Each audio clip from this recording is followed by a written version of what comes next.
Final. Here they come down the home stretch. Miller's only two people guaranteed a spot. This is semifinal. This is nothing to play with. Gets wide of him. Grazer's going to have to go way to the out. He had been fighting so hard to get back into contention, so I hope he can pull this out. Side here as he makes the move. Now here comes Donovan Grazer. There we go. It's coming back.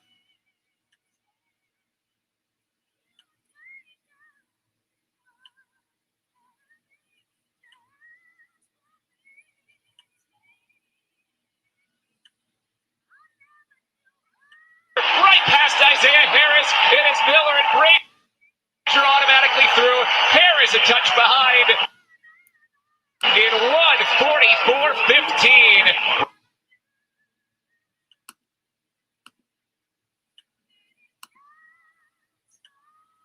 So as we were all able to see, Miller brought it out. Bobby Kersey's athlete. He ran and he gave it his all. Only two people get to advance on to the finals. So this was semifinal number one.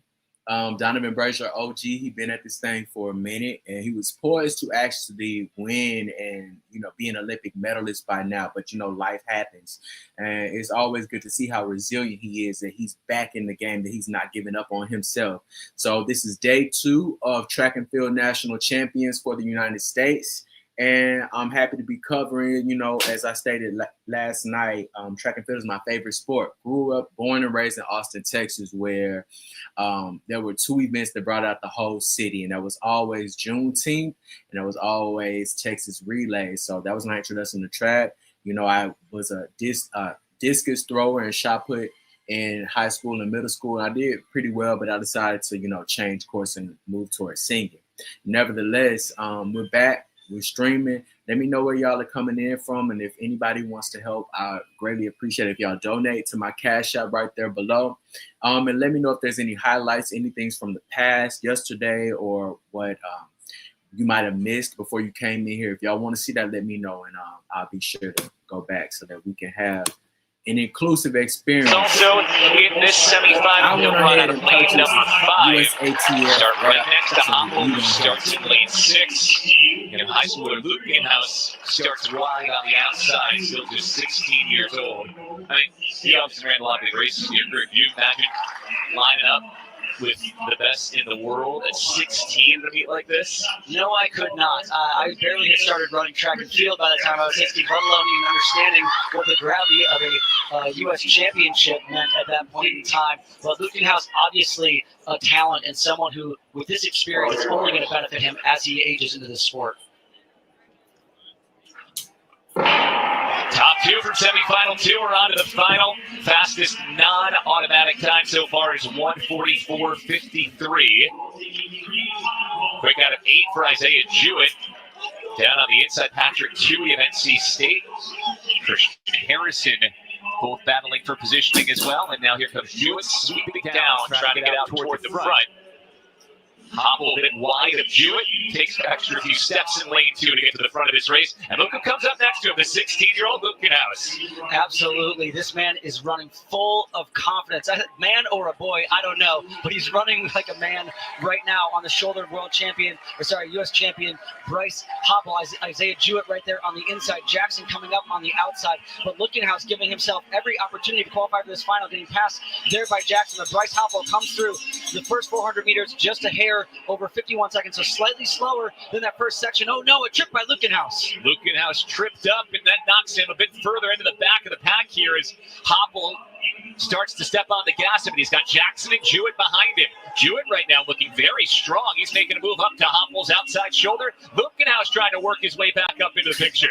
That trip from Lukenhouse, if it hurt anybody in this field, it hurt Shane Cohen, who's hot on the heels of Lukenhouse, trying to make up ground. You know his finish is fast, but right now Bryce Hommel has daylight between himself and Jewett, but Jackson right there sitting in third. This can be an amazing last 150. Remember, Lukenhouse made a big run down the inside rail yesterday. He's in 5th, and now he's forced to the outside.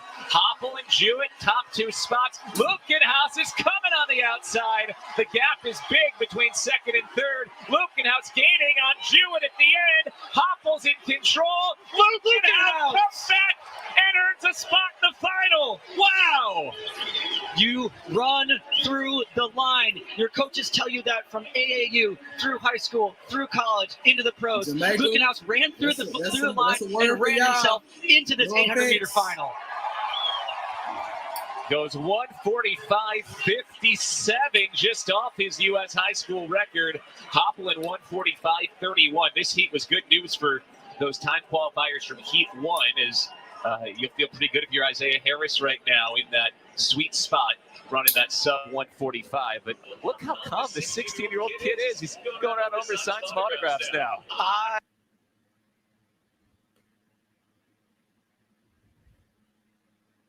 I absolutely love it. I cannot get enough of Lukenhouse. The man almost falls on his face with 300 All right, so I think this is working right now. Let me know if y'all can hear me in the chat. Down the backstretch. And I don't know what's going on with this coverage today. We did not have this issue at all yesterday. You don't know, and here's the fall. Almost fall. Bumped him back a bit as he got clipped up there, but kept his composure. And then dug for those final 300 meters or so. Oh my goodness. I don't even really know what to say. I guess somebody almost fell. On Lukenhouse's face as he goes by not one, not two, but three established 800-meter specialists. Lukenhouse. Fighting all the way I guess he's a high school athlete. Isaiah Jewett at the line to get that heralded second spot. So now Jewett has the second best non-AQ time so far, so he'll have to sweat out the final race. Vincent Crisp is on the bubble, 145.76. Hopple totally in control. He had it shut down about 40, 50 meters We ago. haven't even talked about Bryce Hopple yet. I mean, that was just a perfect execution from a savvy veteran in this event. Put himself in the front after about the first 250 meters, never looked back, controlled the race. The OGs oftentimes say he's going to be feeling that you win the race from round one. They oftentimes say you have to win the race from start to finish.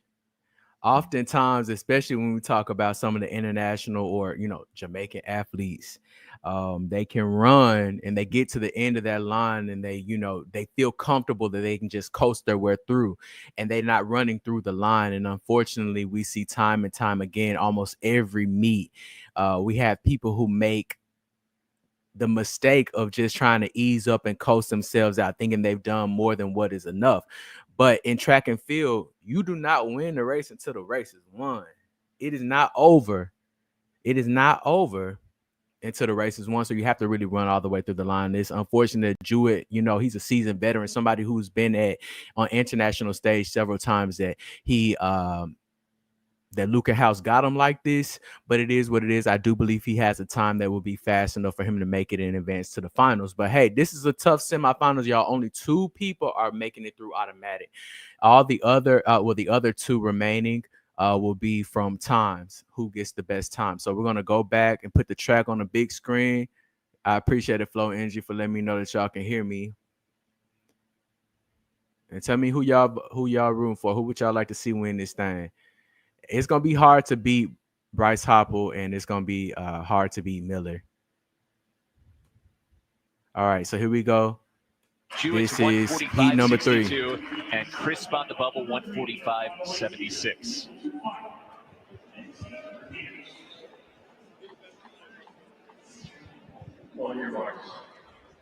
And what I love about being a startup, this being one of my first live streams, is that they don't really know much about me. I'm kind of coasting under the radar right now, but I do hope to grow and build this channel and this page. So I'd appreciate it. Everybody hit the like, comment, and subscribe button so I can continue to bring y'all more track content. I do not know what's going on with this coverage. It's not my Wi-Fi. I just think there's so many people who are on the USATF system. I don't know why it's happening. Let me turn the Wi-Fi off my phone.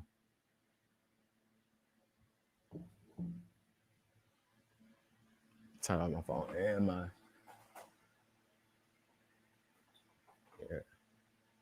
iPad.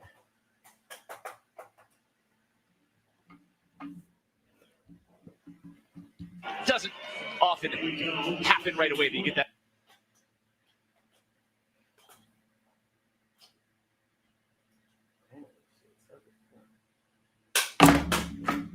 An immediate professional success. He kept on grinding last year.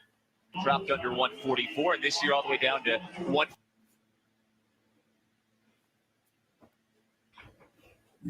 So it should be no excuses at this point. I don't have anything but one device hooked up to my Wi-Fi. So I know for a fact it's not the Wi-Fi that is acting up like this, y'all.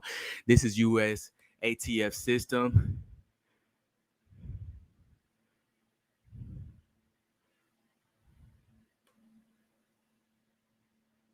.4201 and maybe has a 141 in him at some. I'm gonna go ahead and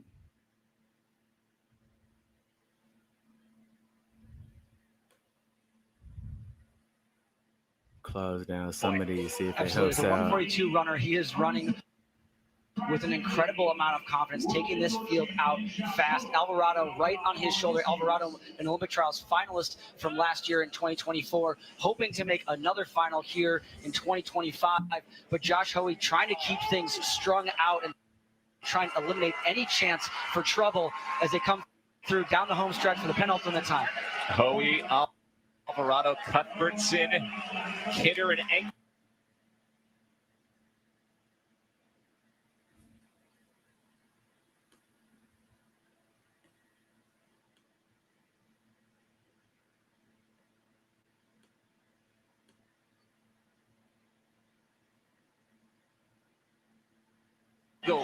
In the top 5, Salmon trying to work his way up from lane 2.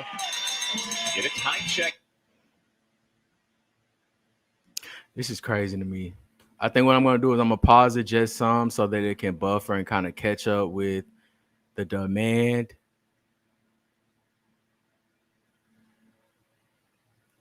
Here, and this is the slowest of the 375. 51-12 for Hoey on the way around. 51-12, but also let's not forget that Josh Hoey is one of the fastest. He is the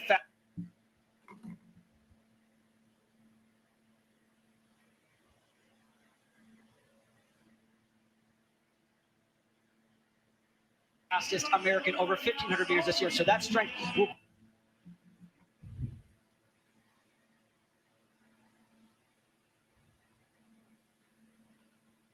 Y'all don't know what's going on. I'm doing the best I can. I definitely think it's the USATF website that is glitching like this.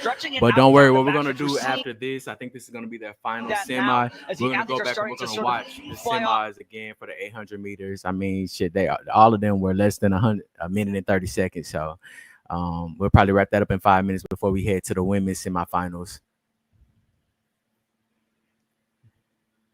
While we wait on this to kind of catch up, y'all make sure that y'all are y'all like, comment, and definitely subscribe. This is one of my first of many live and coverage of the track, and I will be covering from all of the nationals all the way till Sunday, and I'm also going to be covering the World Championship when it comes around, and I believe August or September. So y'all make sure y'all don't want to miss, because I don't think anybody on YouTube doing it like this right now, giving y'all live updates as it's being ran. He is the fastest American over 1,500 meters this year, so that strength will bode for him well. He's stretching it out down the backstretch. We're seeing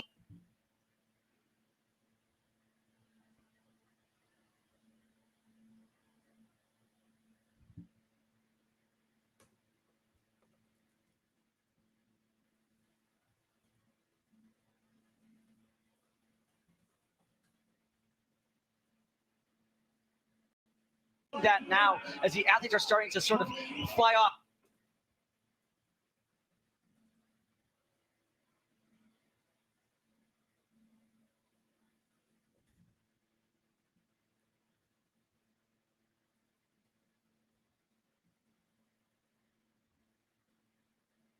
One by one, but here comes Colin Salmon on the outside.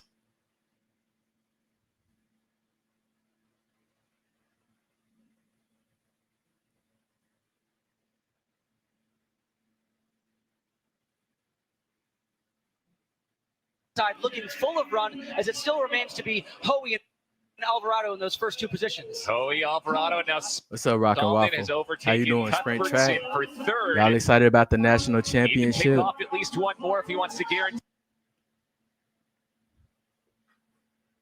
We got somebody from Brazil in here. Hey, what's up, Pedro? I love to come there one day. I heard so much about y'all. I can't remember the name. Cartagens, something, Santos, something. I don't know. I'm gonna find those names out. Tell me if you know something about these cities. As well, right there with Hoey. Solomon looking to Definitely got to come to Rio.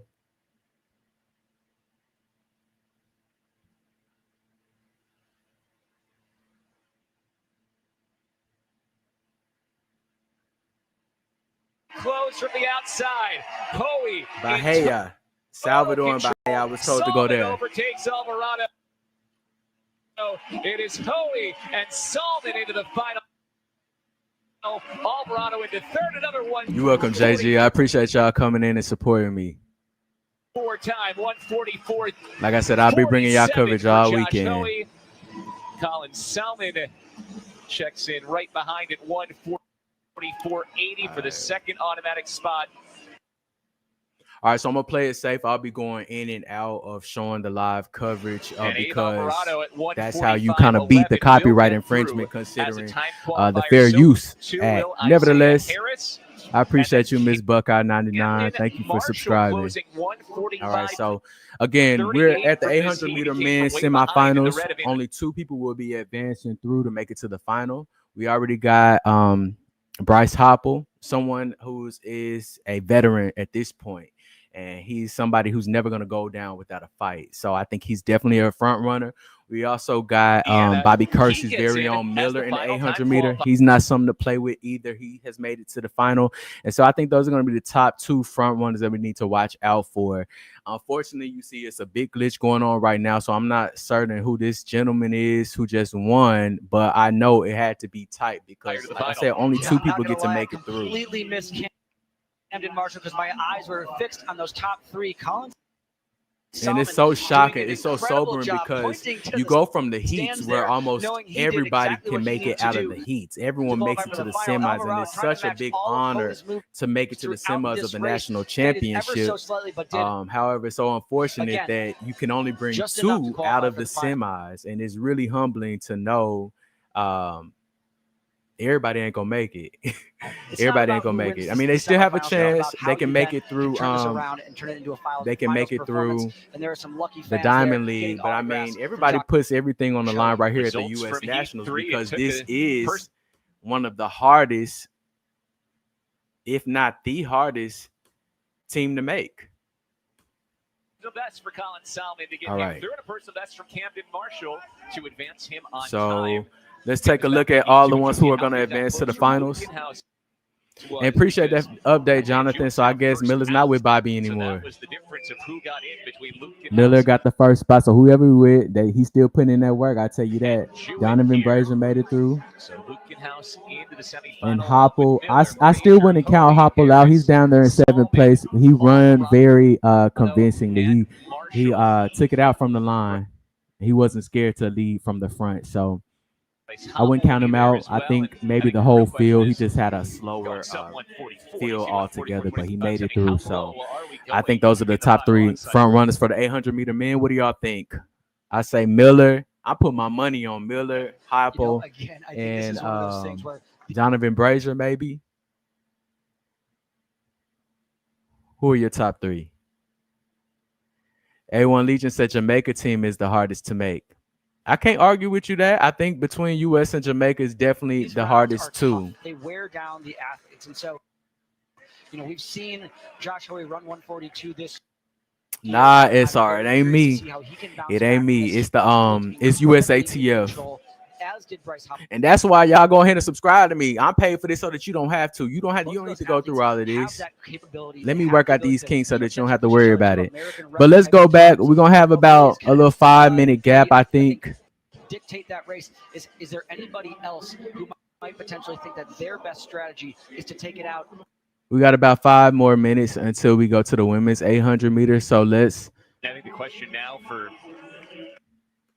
Let's go back to the previous race so just we can confirm for our eyes who won. 16 years old, ran a U.S. high school record of 145.40. Into the pros. Lukenhouse ran through the line and ran himself into this 800-meter final. Goes 145.57, just off his U.S. high school record. Hopland 145.31. Okay, women starting now. I'm gonna refresh. Qualifiers from Heat 1.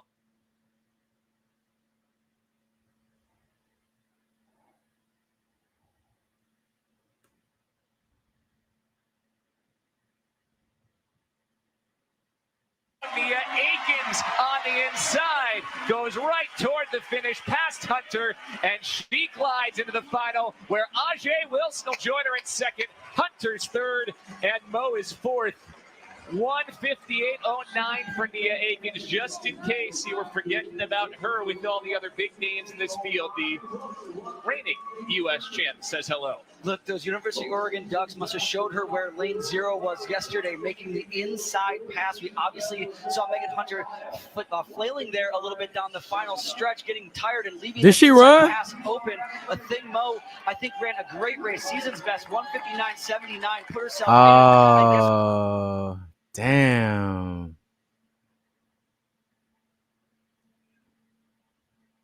Damn. I don't know. I don't want to be evil, y'all. Some of me is like, congratulations, you found love, you got married. Maybe I wish she could have waited a little bit. I don't know. Some of me just feels like getting married, getting these relationships in the middle while you're in the height of your career. Just something always happens. I'm a singer, and our singers always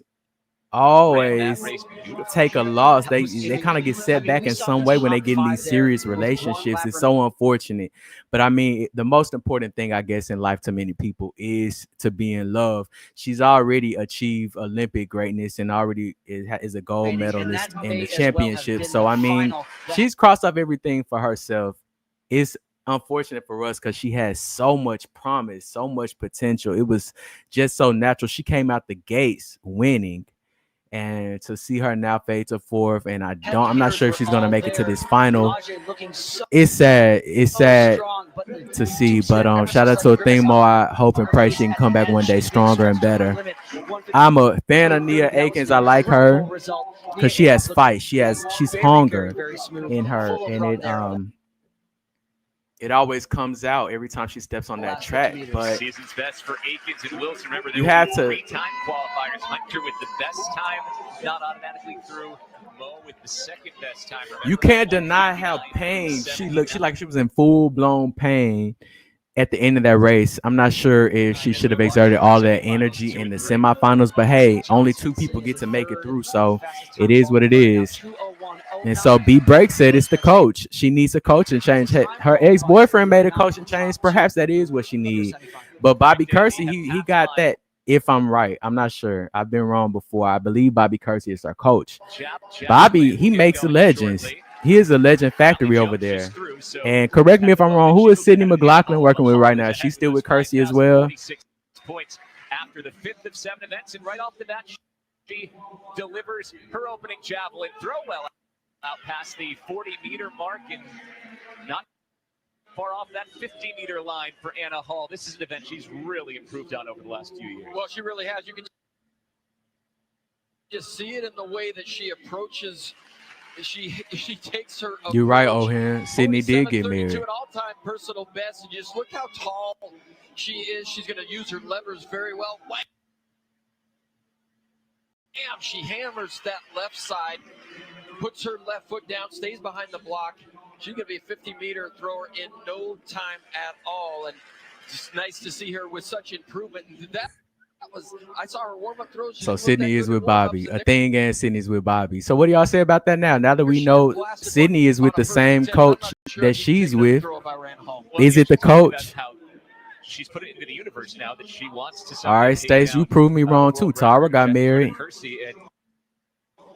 need to be a 50-meter thrower to do it, and she's gaining the points there. That's an area where there are points for her still to gain, starting to show that that's something she's able to do. We'll keep our eye on her and the rest of the decathlon as we continue. For now, back to semifinal number 2 in the Xfinity Women's 800 meters. Sage Hurta-Klecker ran a fabulous front-running first-round race yesterday as she looks to make a U.S. team here for Worlds. We saw Sage run incredibly hard and distance herself from the field. We wonder if that's too much, but we have Raven Rogers, Olympic and World Championship medalist in this field. Again, the depth in the U.S. Oh, she had knee surgery. You never know what somebody's going through. I did not know that.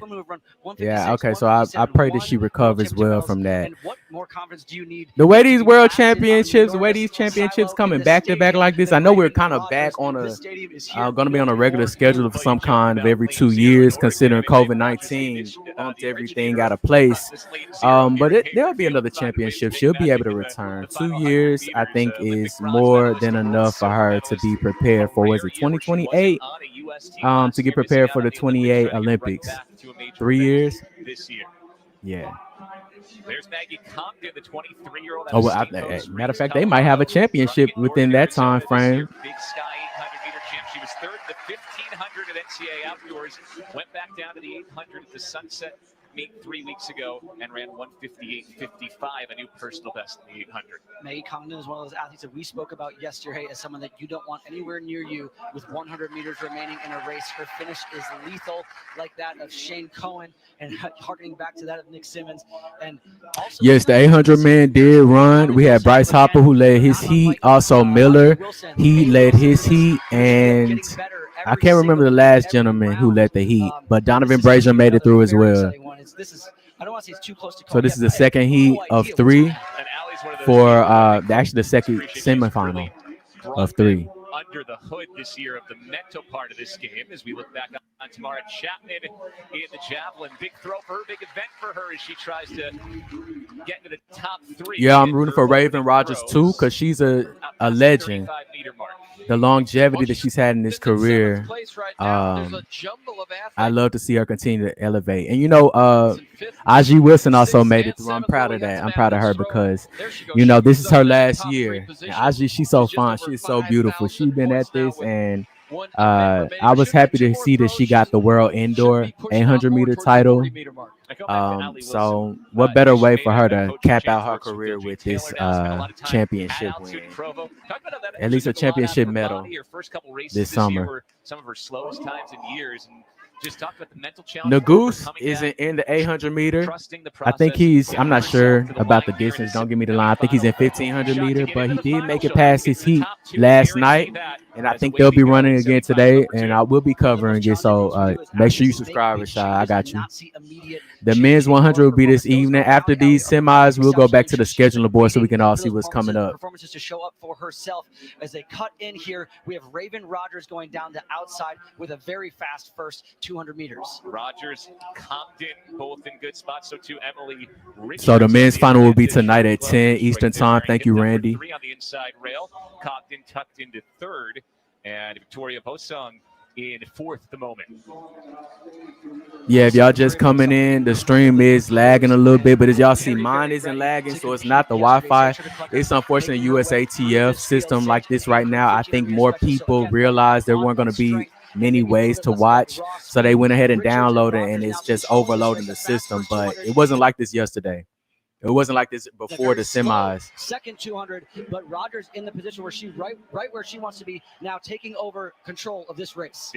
58-14 through. Nesta, I plan on streaming a lot. After these semis, we're gonna go to the schedule, and I'll let y'all know exactly what I'll be streaming. Hurta-Klecker outside of Maggie Compton, and now Sage Hurta-Klecker strides at it. Compton a bit, looking to get to the outside of Raven Rogers here. Got to move from Valerie Tobias out wide in lane 2.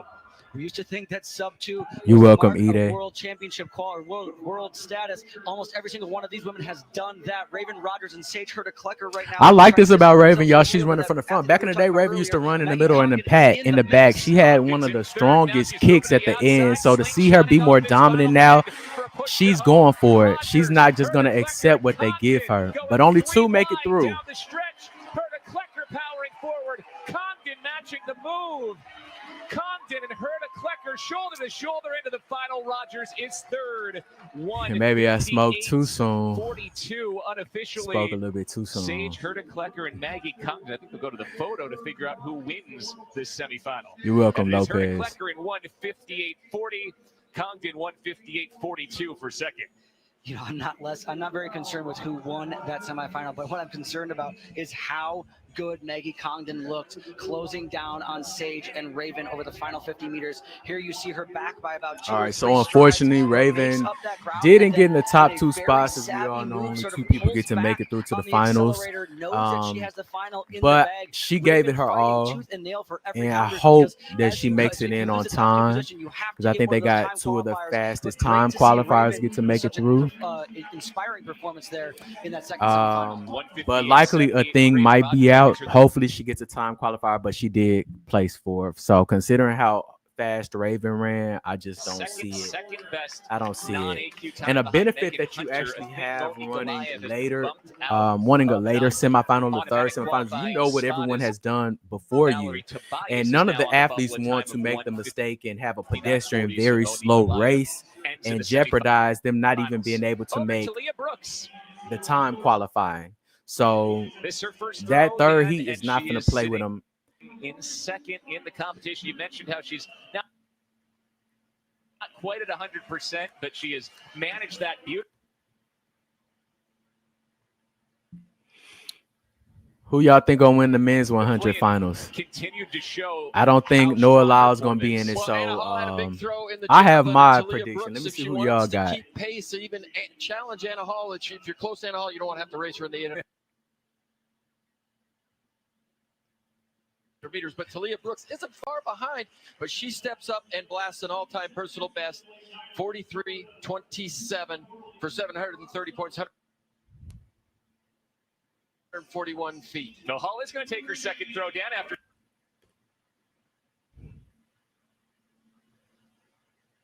Sha'Carri got arrested. What throwing the? A personal best the first time around.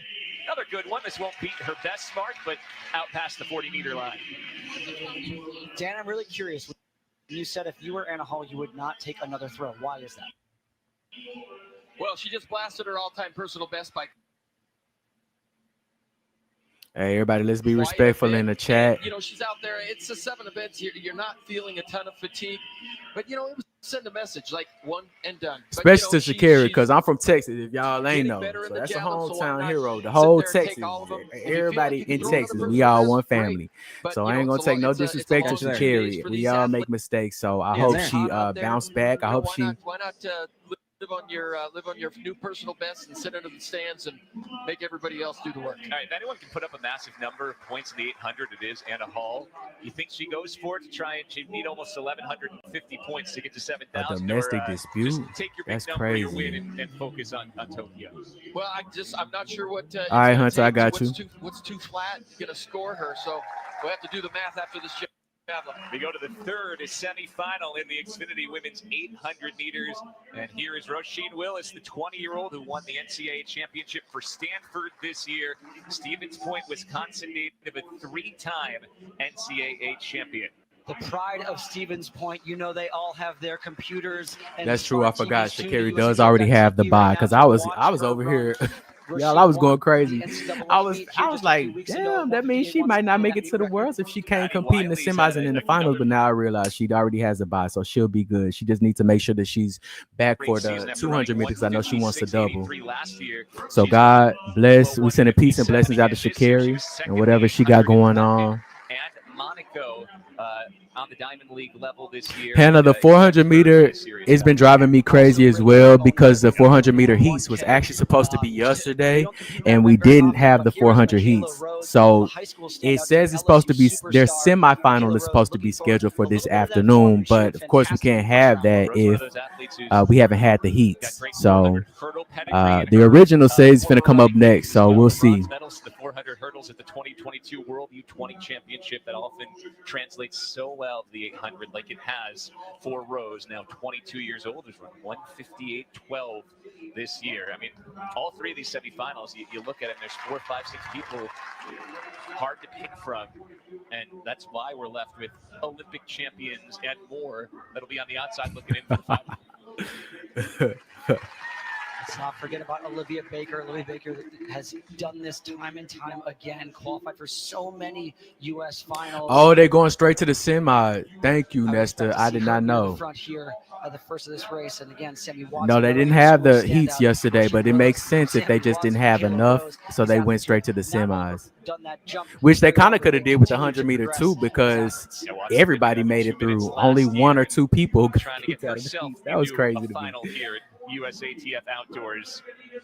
This has been an interesting meet, I tell you. Start right in the middle in 5. We're watching Willis. She's in 8. Rose is next to Wiley in 6.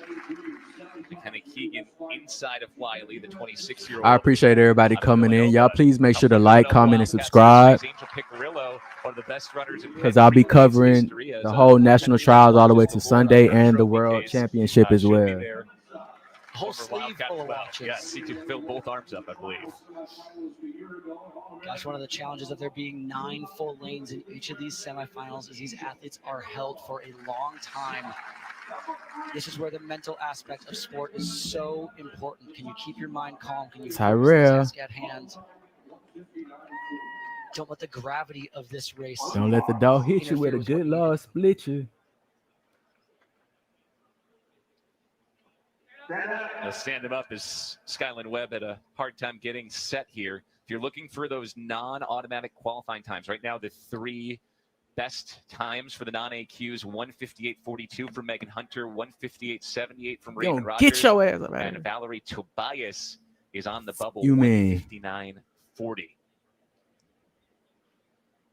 You mentioned sub 2 in the past. It was almost path right to a I'm gonna shut up, y'all. team. Now we're in a world where sub 2 doesn't even get you into the final. Third semifinal is underway. Wiley in control in lane 5, out in 7. Olivia Baker went out pretty fast, and now down on the inside, McKenna Keegan also trying to put herself in a spot where she can cut toward the front. It's Wiley and Keegan, the 2 leaders, as they break for the rail. We'll see if anyone here can keep this pace going through from 200 through 400. We've seen those other 2 heats sort of lag as the 800 is wont to do. But Addie Wiley, and I believe that is Michaela Rose right to her outside, and Roisin Willis, who again we saw run the NCAA meet record, the fastest time ever in NCAA championship history on this track a few weeks ago, 1:58.15, moving up into the 3rd position right on the shoulder of Rose and Wiley. So Wiley, Rose, Willis, your top 3. Keegan's there in 4th. Olivia Baker tucked in 5th. 56.98 fastest. Shout out Michaela. That's who I want to win. Come on, Michaela. Addie Wiley trying to stretch this field. As we talked about, each one of these is packed with unbelievable talent, but Addie Wiley stretching it out as she hits the backstretch. Michaela Rose, the only one really giving chase, as there's starting to be a bit of a fracture between her and the rest of the field. Keegan and Willis looking to respond right now, but Addie Wiley continues to have a dominant race here in the 3rd semifinal heat. She's just so strong right now. Still only 21 years old. Rose has kept contact. Willis making one final search to get back into the picture, looking for a top 2 spot to make the final. Olivia Baker making a strong move now, Bill. Baker comes up into 4th around Keegan. Willis goes wide. Rose is tightening up just a bit. Roisin Willis is catching up to her. Come on, Michaela. Wiley trying to hold Willis up. Willis looking strong here at the end as Wiley tightens up. Roisin Willis takes it across, wins the semi, and Wiley just hangs on for 2nd. It was Skylin Webb who came all the way up to grab 3rd in 1:59.75. All right, Michaela, well, it is what it is. Shout out to Roz and Willis. Congratulations, winning 1st place. The hard way for Wiley, Michaela, And 102 She got the over foot those speed. 2 I'll give lanes. the That lady hot, that. early She pace can move clearly fast. wreaked I don't know if she havoc may need to pace on herself Addie more, Wiley. We did maybe not run in the expect middle to of the see that. pack What a because she measured often tries to performance front from Roisin run. Willis, the And 20-year-old showing some very veteran moves, going from third to it just first didn't work down the out for home her right stretch. now, but she's Michaela very Rose starting young. to Like, she tie just up. left the Roisin NCAA Willis getting system. power If from she's every not person she's still passing. running, With Addie no, I Wiley don't in her see sights, we see Addie a Wiley team with begin her to now. So falter she's there, look definitely down towards the professional nut now. brown, where She when has you turn time to to come back and be quicksand, strong. Roisin Willis powers her way through the finish line, and Skyline Webb finishing so strong, but just outside of those time qualifiers. Yeah, all 3 times. All right, everybody, my name is Ashe. I appreciate y'all joining me as we watch this U.S. National U.S. National Trials. And for copyright reasons, I can't just show their full screen and I can't not talk. And for this to be fair use, I have to provide my own commentary and justify streaming this by saying that we are giving commentary and giving our perspective on the coverage. So yes, I will be talking and interacting with y'all, but I appreciate y'all coming in and supporting me. Make sure y'all like, comment, and subscribe. Definitely subscribe because you don't want to miss the coverage for the rest of this weekend. And so we have rounded off the men's and women's 800-meter semifinals. And unfortunately, our girl Thingmo wasn't able to make it through. But we did have some OGs like Ajay Wilson, who will be making it through. Nia Aiken, I think her name is. She was our previous Olympic champion, and she has made it through. So we're going to have some good competition for our finals. And everyone has been asking, what is the schedule? What's coming up next? Let me see. Matter of fact, let me show y'all the heptathlon because I like that too. I want to know how Anna Hall Final doing. spot. I mean, the 800 is going to be a serious battle for that final spot, with Allie Jones only 22 points ahead of Tamara Chapman for third at the moment. All right, all the qualifiers in the 800. You got Aikens, Wilson, Herta Klecker, Willis, and Wiley with the big Qs, and then the time qualifiers, Megan Hunter, Raven Rogers, and Valerie Tobias. I mean, that's a pretty strong 9 that'll go head-to-head to the final here. One of the things we talked about throughout those. So Athemo was one place out of making it to the final. That's crazy. On the World Championship or Olympic team, we had 12. Peace and healing to you, Athemo. Please come back stronger. Don't give up. You are truly talented. Athemo Nikolaev not in the final. Mentioned Allie Jones is currently holding that third spot by only 22 points. You'd love to add at least a few more points to her cushion here with a big throw, but her third throw will not be an improvement. So she is going to be the hunted. So in that the 400-meter semifinal will be with, say, a 20-point cushion or so on the 800. That is just not a comfortable race. Supposed to be right now, actually, y'all. No, it certainly isn't. I'll tell you, it's interesting. The 400-meter semifinal should be right now, and then the women is going to follow soon after. We'll have to look at Allie's PB. And so, can anybody tell me, is this true? Is Gabby, did she pull out of the 100-meter semis? I feel like Gabby really was only running the 100 so that she can secure her spot in the 4x100. Gabby know where her strength is. It's the 200. So she's proven herself. She almost beat sub 11. So, I mean, she's showing progress, but we know 200 meters her strong suit. So can she add to her personal best already thrown today? That one had some carry on it, and again it'll go out over 40. She'll take the foul. That's my girl, Anna Hall. Her second throw, but a good series of 40-plus. And she's in first place. Best for Anna Hall. I did just look, by the way, Allie Jones, a 2:07 800-meter personal best. That's 4 seconds better than Jaden O'Brien's 2:11. To the Prevagen men's 400 meters. This is the first round, but it's direct to the final here. So just the top 2 from each heat automatically qualify. We'll have 3 times. They said Gabby was at the park with her dog. She was walking the dogs this morning.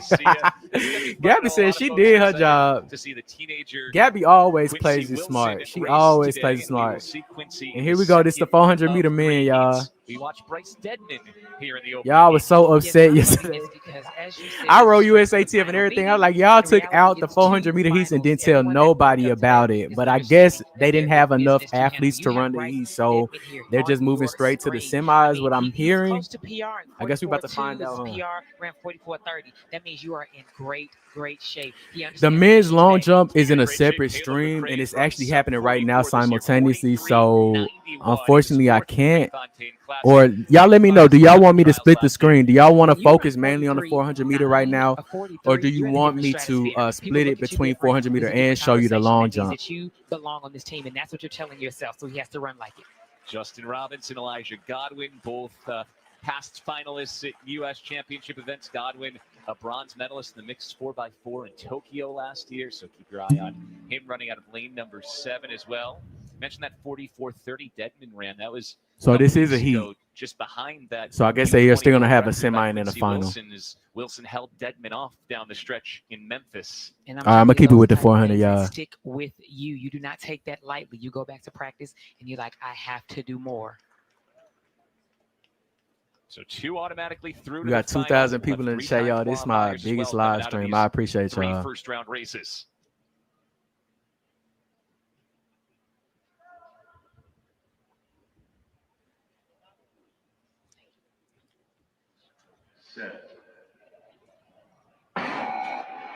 Damn, somebody false started. Here. That's a sound you hate to hear.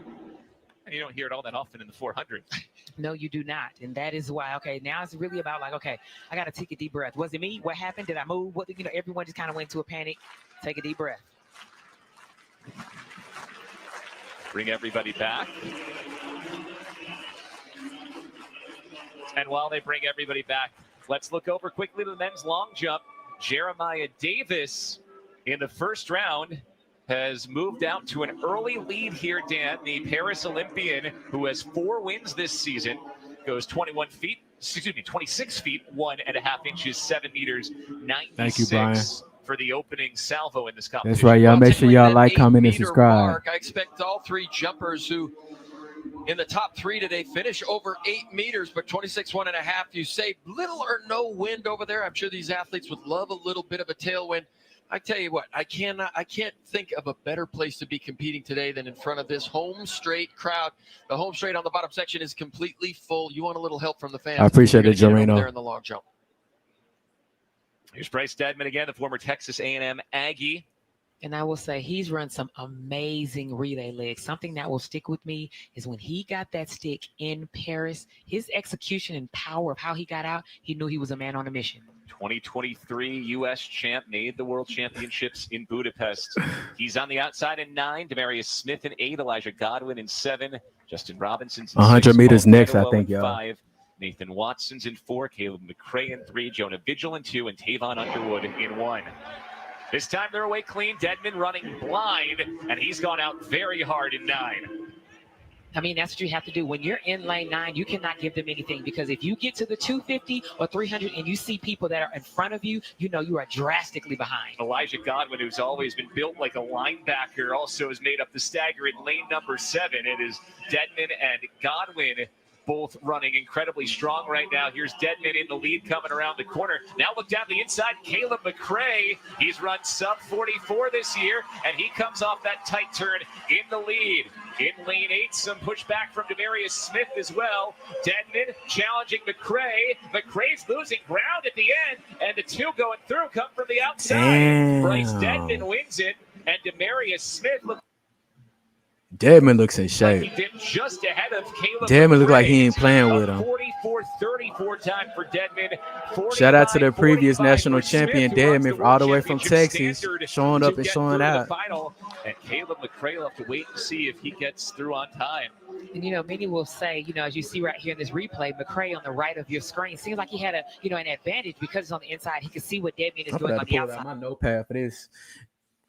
Any of y'all heard about the Spike app that lets us bet on track and field events? And say, no, sir. Make sure y'all put y'all money on the line. By winning this heat. This is a final. We have to run it like a final, and that's what Deadman did. 44-47 is McRae's time. We wait and see if that's good enough to get him through. 44-70 for Justin Robinson for 4th. Demarius Smith with a personal best here in this opening round gets himself into a U.S. championship final. And that's what it is about. Demarius Smith, I'm telling you, Bryce ain't he playing warmed with up him. in the warm-up. He's saying, look, I have to run it like there is no tomorrow. Because if I don't, there will be no tomorrow. That was a very impressive run. So we're about to move on to the second First semifinal. I guess this has been confirmed that this will be the semifinals. And yes, I do have to talk because if I don't, then I'll be breaking the Fair Use Act. Nevertheless, we're approaching on to the second semi, and we see Quincy Wilson on the screen there. Shout out to Bryce Deadman for winning the first heat, though. I'm not sure who the second dude was that won behind him, but Deadman looks like he in shape. And Quincy Wilson, he's been on the street. Actually, Quincy Wilson just beat Deadman 2 weeks ago, so I'm hoping that he pulls out a win here as well.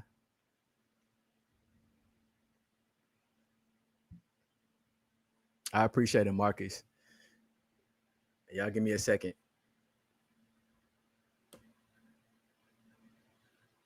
Such a good mentor to Quincy at the Olympics last year, and he'll run in this same second heat. Yes, he's like a big brother. He's like, look, you have a long time in this career. You're doing amazing things. You know, I had a conversation with him, and he said when he was talking to Quincy, you know, Quincy wants it. He was going to train hard. He's like, but I need you to enjoy it this whole time.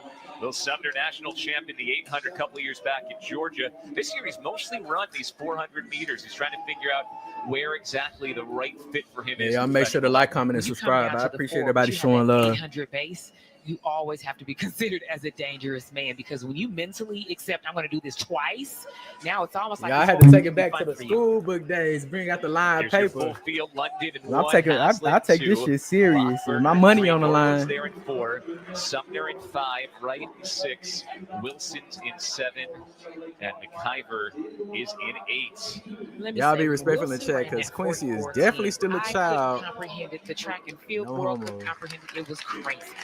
Here's the Florida Gator, Genoa McIver. And we talk about jump view when we talk about these Gators, but they still have a great sprint background as well. And McIver, another part of that legacy. So 2 automatically make it through. 3-time qualifiers. 44. I got Quincy Wilson for the win. Quincy just beat the dude who won the first. What's the name? What's this? Great interview yesterday with Parker Valby on a podcast where she had him try kombucha for the first time, and he said if he runs 48, I tried to put this dude in timeout, and now it's showing it on the screen. We'll see if that fuels him to new heights here. That's why you got to stick with what you know. Come on, Quincy, you done good so far. All right, there we go. So composed, so confident for 17 years old as well. No, I'm not betting on the semifinals. I'm betting on the finals, but I just want to add up. You know, I just want to calculate who would have the best odds of winning. To a much more mature 17-year-old. Anybody in the chat, y'all heard of the Spike app? The awesome part about this year is him and his coach did it their way. People are like, should he be running here? Should he be doing this and that? He developed and he's run faster and faster every race, and he has shocked the world already. So I think they're doing it the right way. You got Vernon Norwood 2 lanes to his left. 2-time Olympian Norwood, 4x400 meter gold in both Tokyo and Paris. Has a couple of medals in the mixed 4x4 as well. Mainstay on world's teams, world relay teams. Expect him you to be can part never of the count him relay out. pool for sure, but never count Norwood out. He definitely gonna make the team some way. One more individual US team here now, but he gonna be in there. You know, I don't know if he's tired of us talking about it, but I feel like age with him, he's shown that age is a positive thing. With the wisdom that he has, he somehow gets better and better, and he knows how to run these rounds. He's the most educated, experienced one out here. So I can't wait to see how he runs this.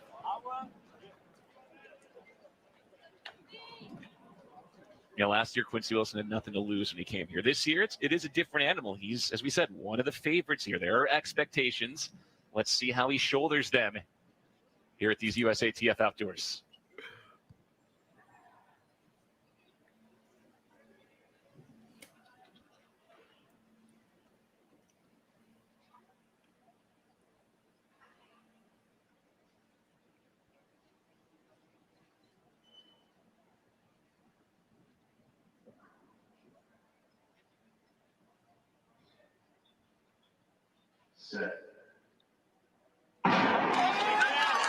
Quincy Wilson running out of lane number 7.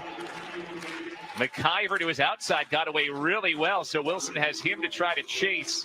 Vernon Norwood has made up a bit of the stagger on Sumner as Norwood runs down in lane number 4. And I think you see in the middle of the track right here, Vernon Norwood looking really, really comfortable. But you see in lane 7, it looks like on the outside runners getting Damn, away he from went out Quincy real Wilson fast. just a little bit, but there's no need to panic. The experience hopefully will kick in here. And that's the typical running style for Quincy Wilson, but he's got work to do as they come off the bend. He's back in only about 4th place right now. It's McIver and Norwood. How comfortable does Genoa McIver look at the moment running in the top 2? Sumner is closing. Wilson is coming late. He'll settle for 4th as Norwood takes the head of McIver, and Will Sumner with a very strong run up into 3rd. Hey, Norwood, shut somebody up in the chat. I know that. Norwood, shut your ass up in the chat. Congrats, Norwood. But let's see what he does in the finals, though. That will not get him through on time, and that means Quincy Wilson is also done here in round 1 as he goes 45-39 for 4th. So let me do this in the proper order. Vernon Norwood ran that. He did that. I mean, like I said, the experience, the way that you do it. He said, I know how to run rounds. Damn. Now, let me jump to the thing that my brain cannot comprehend. They just said it. He's out. Quincy Wilson. I think everyone is shocked from him going from 44.10 to not being able to handle the first 200 and then having not enough in the tank. He had something in the tank because you see right here to the left of your screen, he's in lane 7. He starts to make a move and you think he's going to at least get in the 3rd, hopefully a 2nd, and there was just nothing he could do. Vernon Norwood staying comfortable really in the front of your screen to the right. So much potential. Wow. And McIver looked like he was looking at the big board and shut it down. So comfortable there on the outside too, coming down the stretch. Because, all right, well, shout out you're in a to secure position, there's Vernon no need Norwood, to fight for the who has pushed out a win. He's a vet in this thing. He's been doing it for such a long time. He definitely knows how to make it to a final and definitely knows how to make it on the team. Unfortunately, Quincy Wilson, he did get knocked out in the semifinals. And if you didn't know, this is the semifinals. And it's unfortunate because he just beat, I believe, the under 18 world record for his age group. And he had just beat half of these runners like a week or two ago, to include the first heat winner, Bryce Dedman. So to see him be knocked out like this in the semifinals is disheartening. And especially after hearing the conversation he had with Vernon Norwood before this race, just asking and kind of not stressing, but he was preoccupied with doing any and everything he could to make this team. But he's a young man. There's always going to be another championship. I'm sure they're going to have one in 2 years. And then he got time to prepare himself for the next Olympics in 2028. Shout out to everybody in the chat. We got 3,000 people in the chat, y'all. I really appreciate it. This is the most people in the stream that I've had ever. So, y'all, please make sure to like, comment, and subscribe. I'll be continuing to bring y'all coverage. And, yeah, we going all the way through, y'all. I believe we got one more men's 400-meter heat, and then we'll go to the women's 400-meter heats. And then we got the men's 100-meter semifinals. And if I'm not mistaken, we also got the women's semifinal as well after that. Actually, they running them back-to-back because at 9 o'clock my time, and I'm in Central Standard Time, 7 p.m., 7:17 Pacific Standard Time will be the 100-meter final for the men and the women. So we definitely don't want to miss that.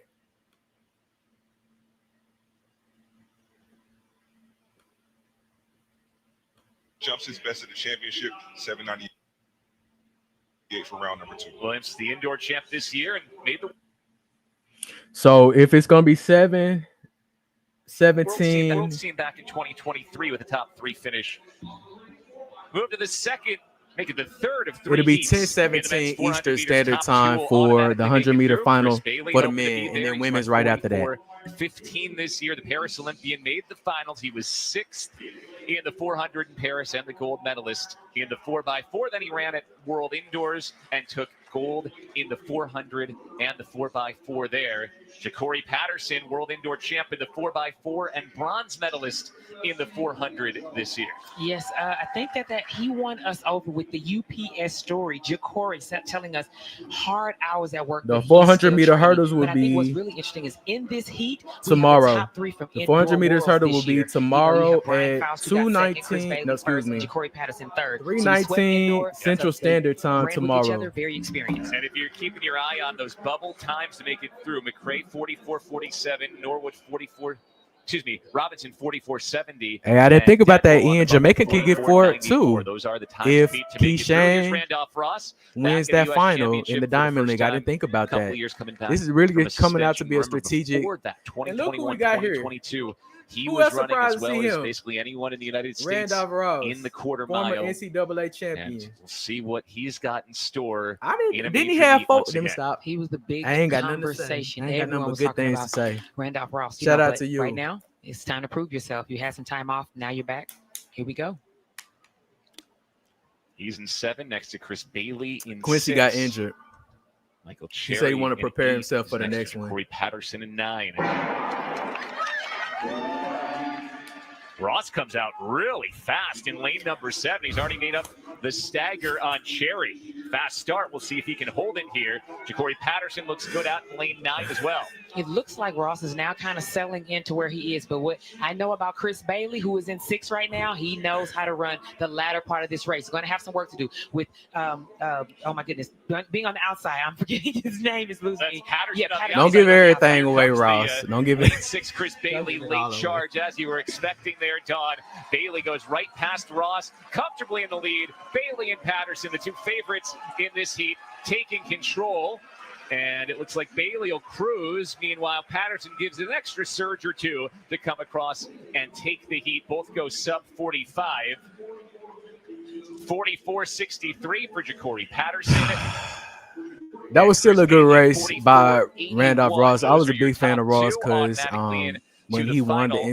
Nobody NCAAs, else I from was this there. heat's gonna come out and So to make see the time him win qualifiers, and that him and means Champion your time Allison, that qualifiers little looking at rivalry they Craig had, Robinson it was and great. Paul Dedewell. Yes, like I said right here. With But to make it third in what is the semifinals is Bailey coming home to the arms, he said, why keep going? Patterson. making it third ain't nothing to play with. So for you making it fourth, excuse me, for him to come out and give it his all, he did run very hard at the beginning of his race, but perhaps he's just not sharp enough to be patient and to pace his race out the whole 400 meters. But shout out to the other 2 who won, Ja'Cory Patterson, and I always forget the other gentleman's name, but shout out to y'all. Unlike the 100 meters and the 800 meters, you can kind of win those races from any lane that you start in. The 400 meters, it matters that you win because you don't want to get in lane 1 through 3. You certainly want to be in the remaining lanes. So shout out to Ja'Cory. He did what he had to do. If it was me, I probably wouldn't have slowed down across the line. Y'all got to remember to run all the way through the lines. Today alone, we've seen 2 people, at least certainly in the 800-meter men's race, where they almost lost it at the line. Somebody crept up and made them become a time qualifier, and they weren't an automatic qualifier just because they weren't able to keep pushing through the line. So y'all never forget that. And shout out to everybody in the islands. I got so much love and respect for y'all. Y'all definitely keep the sport on its toes. I see we got a lot of Jamaica in here, so shout out to y'all. Much love and respect.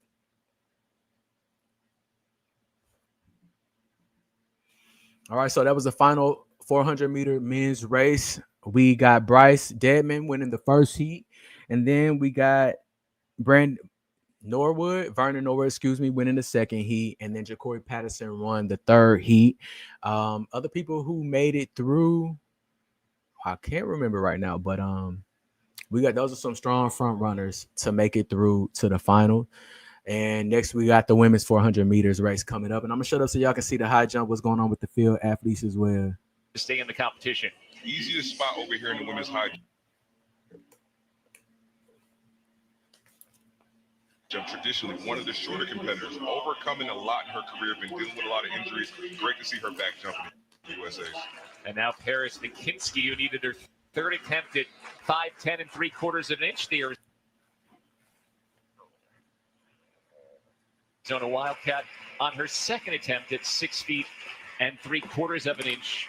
4 already over at this height. Vashti Cunningham, Emma Gates, Shania Barnes, and Charity Hupnagel.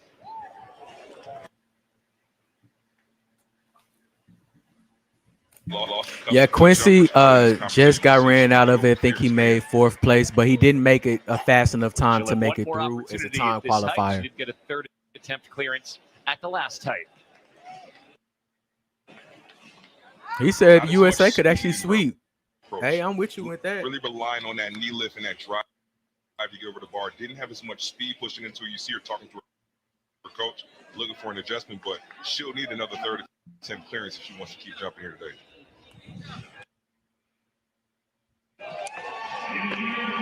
There's Noah Lyles watching from the crowd. Lyles expecting to race tomorrow in the opening round of the 200 meter. Nessa says sweep what? Sweep the 400 meter men's. On Sunday, the 200 meters. And Lyles will not run in the hundreds later on, so he's going to watch everybody else and see who claims the national crown. I like that, A1 Legion. Y'all put y'all flags in the chat. So we head on over to the long jump. He likes it. He likes it. Let's get Jason Mark here. Smith. It just happened. Shout out to 8 Jamaica. meters Shout out to everybody in the 03 is islands. season's best for Jason Smith to put him on top. Okay, this competition is finally starting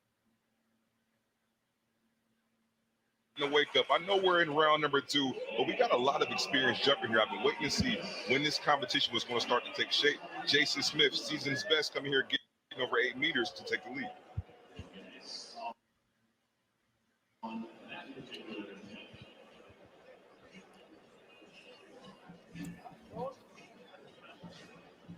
First group of women for the Kettle and Fire women's 400 meters. All right, so we gearing up for the women's 400 meter. Now, top 2 from each of the 3 heats, and the next 3 fastest will advance to the final. We'll see Sydney McLaughlin. Of course, we got the USA in here. Ain't playing with them. Got Australia. Shout out to Australia. Antigua and Barbuda. I think I pronounced that right. Opening heat, we got Aaliyah Butler out of Fort Lauderdale, Florida. She's running. Hey, we got somebody from St. Lucia. Shout out to y'all too. Made the Olympics last year, semifinals in the 400. Is it Jamaica Emancipation Day? Shout out to y'all. Botswana in here. Showing love from UK. How special she is. Hey, happy Jamaican Day. Monaco and challenged Paulino, the Olympic champion, and held her. Nigeria in here. What's up, y'all? Very end, and then ran this personal best. You just said the 49. I'm ready for Nigeria to step it up. Absolutely amazing. Because quiet as it's kept, Nigerian blood is the bloodline that run through most of all of us. Seems primed and ready from Jamaica. For a huge finish. Well, I think Jamaica was traced back to mainly the Cameroon, but I know in America, I know my family's lineage is from Nigeria, so I'm ready to see Nigeria step it up. But I know y'all got to work out some things with y'all federation, with the organization there in Nigeria. But definitely, it's talented blood out there. So y'all will shoot up one day. Had a great career at Arkansas. Can she carry her? We got Virgin Islands in here. Effiong with a personal best. Jersey, St. Louis. Anybody from Texas? Shout out to Texas. 72 last year. Her season's best this year. Run at NCAAs was 50-49. All right, doing that thing again. You know, these athletes. Let me pause it. Like you said, with these long seasons, they're dealing with a lot of pressure. Some of them are coming out of school knowing that I need to make a statement here. I did well in college, but these programs are trying to see, how am I going to do here? Okay, excuse me. Jamaica is mainly from Ghana. Olympian Clara Hayes out in lane number 9, now 33 years old. She made Tokyo individually 7th in the 400, gold in the 4x4. Grand Prairie, Texas. Shout out to you. Heats, so she's been to each of the last 2 Olympics. Hey, all the way from the Philippines. At World Indoors this year, she did win gold in the 4x4. And you know, whenever I see her, I say, "Hey, Mama." She Trinidad and loves being Tobago. And Zimbabwe. Shout out to all She's like, y'all. "Look, I'm still a killer when I step out here." She's so fierce. Oftentimes, first for our. I heard somebody say they're a veteran in the chat. Shout out to all the veterans. I'm a veteran as well. The U.S. Army. Yeah, what branch of service y'all was in? Butler out in lane 9. Effiong, who we showed you earlier, is in lane 6. Full field. Sarah Reinfrath of South Dakota in 3. Maya Singletary's in 4. Sammy Oblad's in 5. Effiong's in 6. Rima Davis in 7. Butler's in 8. And Hayes in 9. Got somebody from the Air Force. Shout out to Navy. D-Town up in here. What's up, South Dallas?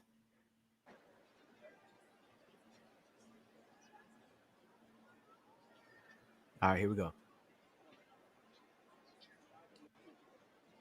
Just going to make sure Sammy Oblad of BYU has her fingers just behind that line.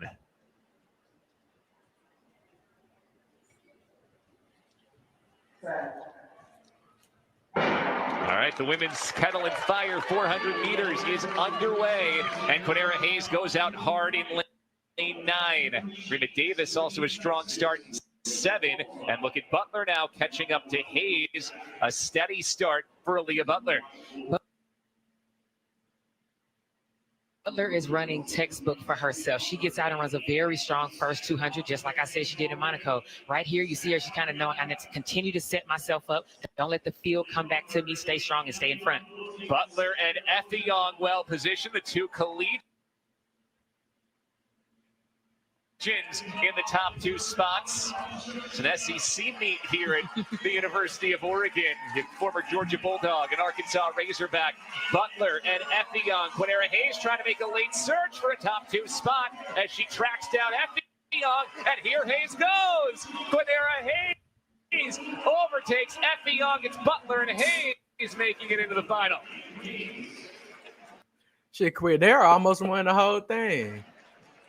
I'm telling That's you, why it's not a experience, 300 meter race. will It is get a you 400 so meter many race. You have to times. be able to Hayes pace did an yourself and amazing run it all the way through the job to line. go out here and say, But you know no what? shade, no I've put offense to the myself young good lady who was enough beat out at position. it by Now, Quinera fight, Hayes girl, right at the fight. We line. did not come all this way to not make it to this Quinera next Hayes round. did That win was it. There you amazing go. from her because Butler had established herself. Yeah, She said the race is done. Officially, it's Hayes who Yes, takes the heat. that's what I'm Butler saying. shut it down 50-76. Hayes. And like I was discussing earlier, it matters. Unlike with, let me pause it a little bit just so we can let it buff out a little bit. I believe that when high demand races are happening, it's overloading their system and it's lagging because, as you can tell, the YouTube isn't lagging. So I don't think it's my Wi-Fi connection. And I see my numbers have just jumped up to 4,000. So shout out everybody in the chat. I appreciate y'all. And I appreciate y'all for loving the support of track and field like I do. If you want to see continued coverage all throughout the weekend and to carry us through the World Championship, y'all make sure to like, comment, and subscribe because you don't want to miss where I bring you this coverage here on YouTube. Now, unlike the 100, and 800 meter race, it matters where you place in the 400 meter because you don't want a bad lane. It's not typical that you get a winner out of lanes 1 through 3. So you want to make sure that you're in the remaining lanes so that you don't jeopardize your chances of moving forward. And if I heard correctly, I think they're running straight. This is a semifinals. Only in fact, it is a semifinals because only 2 people are guaranteed to make it through. So you got to get everything you got. Track and field is just as much psychological and a mental game as it is a physical game. So why not be in pain, in the front? I like her philosophy. It feels a little bit better when you win. That's right. But shout out to Quinera Hayes for winning that thing on the line. In the final in a couple of days, as she'll look to win the NCAAs and the USATF outdoors the same year. And not traditionally when it's only 2 or 3. And yeah, if y'all got a problem with it, y'all find y'all own way to solve it. Because I'm going to keep talking.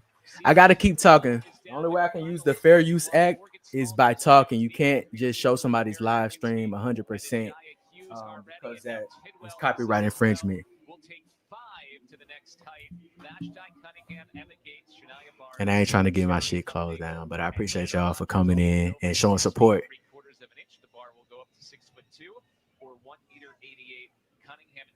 So we just passed the first women's 100-meter race where Quinera Hayes won, and we're about to move towards the second semifinal, and then we'll have the third semifinal thereafter. And don't forget, y'all, we got the men's and women's 100-meter semifinal coming up next, and we don't want to miss that.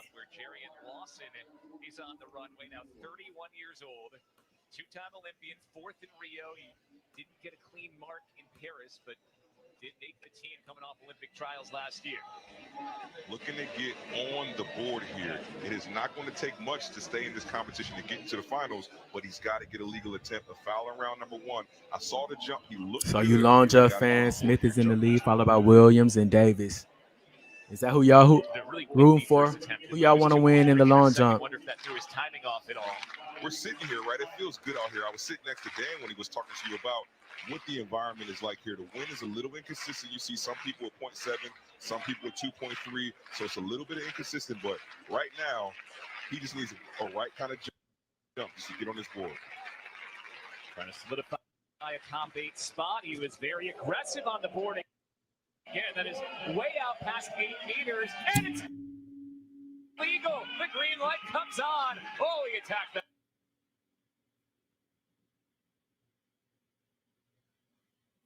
One. There we go. Listen, if you're not going to let this competition go to the next level, the veterans are.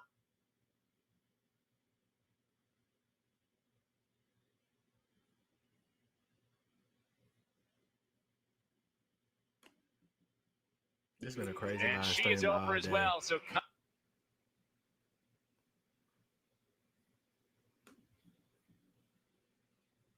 this is what $12 get you.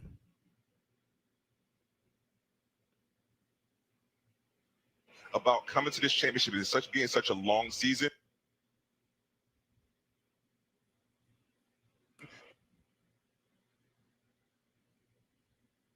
But she's showing she's still got fresh legs all the way here on August 1st. So at least 4 will move on to 6 feet 3 1/4 inches. Emma Gates hoping for a third attempt clearance to make it 5. Moving on to that point. All eyes at Hayward Field turn to Sydney. There go your girl.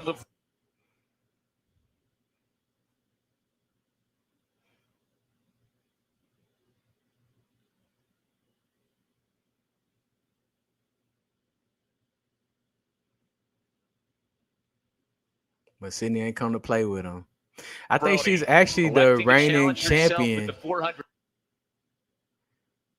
I'm not sure if she won the 4. No, she didn't. I don't think she did 400 meters for the Olympic trial. So I think she's a reigning 400-meter national champion from 2 years ago. Shout out to her. In the flat 400, also. No, I ain't using cricket. Fool. This ain't me. This USATF. Y'all take it up with y'all country. Take it up with y'all leader. This ain't got nothing to do with me. Trump had something to do with this. 70.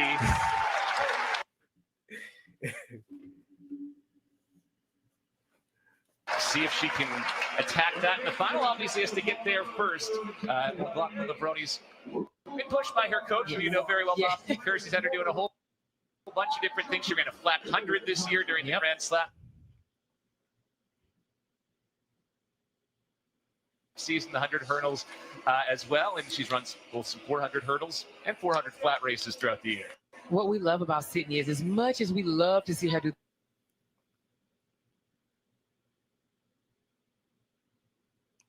he said the terrorists got us fucked up. Yes, the terrorists, man. We love to see her do anything else. And the fact that she wanted to do this 400, people saying, which one will she do? When she made the announcement, people were like, oh my goodness.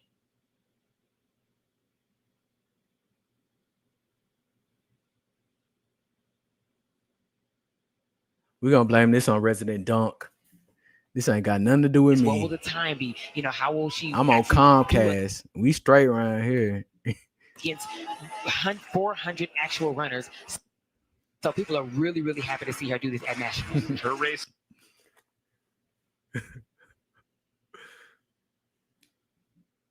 Yeah, they should have had the stream on Zeus Network at this point. Trying to do their own shit. You're welcome, John Kennedy. Coming up, first we'll transition back to the high jump and Emma.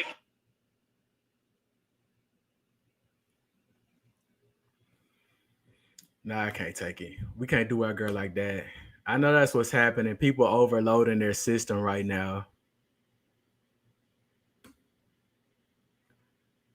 They got to put some respect on our U.S. national name, because even though, yes, this is a national trial for our country and it has nothing to do with the rest of the world, everyone knows that Jamaica and USA are the front runners, and you want to gauge and watch them to see the temperature And of the Emma Gates field, gets over. the temperature So of the 5 likelihood for the world we're championship. at So yes, you're gonna 6'2", get all much more 5 are eyes going on to this 6 than feet, just 3 1/4. the Clutch there attention Gates from out the of country itself. Arizona. Everybody around the Quality world jumper. watching this She's been stream. over Everybody around the 90 world bucks. is watching to see who's going to Got another win. bar in her, but And great so job they getting need the third to attempt clear. bring this to a larger platform. They shouldn't be trying to So do this McLaughlin grassroots stuff Maroney on in their own.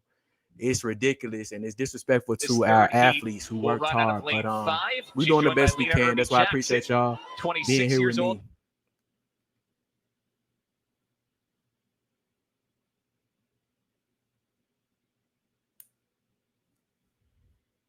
Now running in lane number 7. Irby Jackson was a Tokyo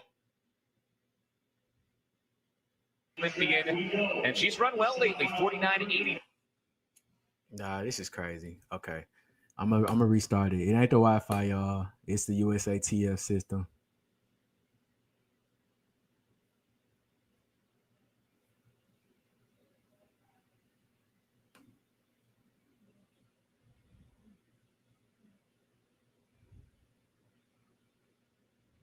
In control and can really cruise down the final 100. Lena Irby Jackson in second, and she has that locked up as well. Oh, put it in cruise control, Sydney. Sydney McLaughlin-Maroney with an easy. Well, congratulations to Sydney. I guess we know who won that one. To win her heat, 49-59. McLaughlin-Maroney, 50-59. Lena Irby Jackson, both through to the final. I told you she was not here to play. When Bobby Kersey sends her here to get in these blocks for a 400, the last 80 meters, she was absolutely in cruise control, like you said. It was the most relaxed. Stay, keep your arms in the pocket. We're not going to exert too much energy because in the finals is where we want to have it. Wow, wow, wow. Now That was watch a how better masterclass. the stream get after now that she's done racing. Watch how much better it'll be for It the is remaining doable. I mean, heats. when Sydney This is steps on the crazy. track, nothing is impossible. You can never say, too much. Yes, think about the gap that she had on the field here, and it was a controlled run. Lena Irby Jackson with a very good run to get herself into the final as well. Let's watch this full 400, and as you said, really controlled the whole way. Absolutely. She got out well out of those blocks. You have to be very aggressive with at least the first 50 to 60. I mean, for Sydney, then you feel yourself, you're going to look up, see where you are with the outside runner, which is Lear here. You see she kind of sat just a little bit for about 100 meters, see where she was. Once she hits this 200, you kind of reassess where the body is and say, okay, now I need to hit these gears again. Carried it all the way through that turn, and when she came off the bend here, she was so far in control that she could shut it down. Yes, now you're just feeling your rhythm. You're like, keep.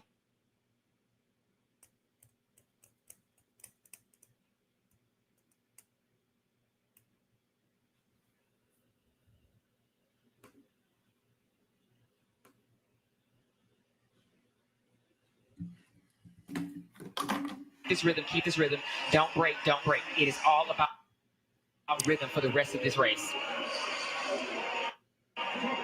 I'll be back, y'all. So McLaughlin-Maroney, 49-59. Made it look good.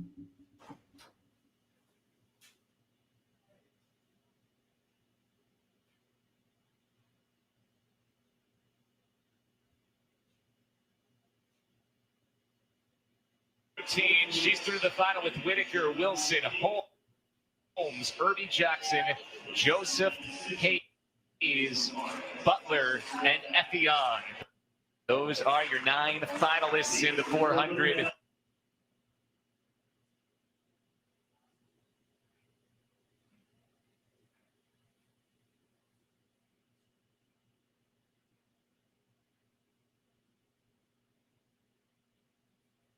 With McLaughlin-Maroney a full second clear of the rest of the field in the first round.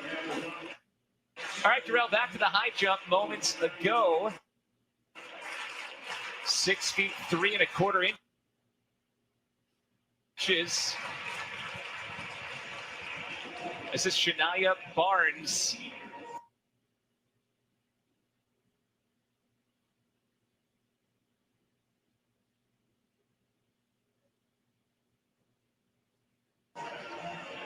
Hayward Magic.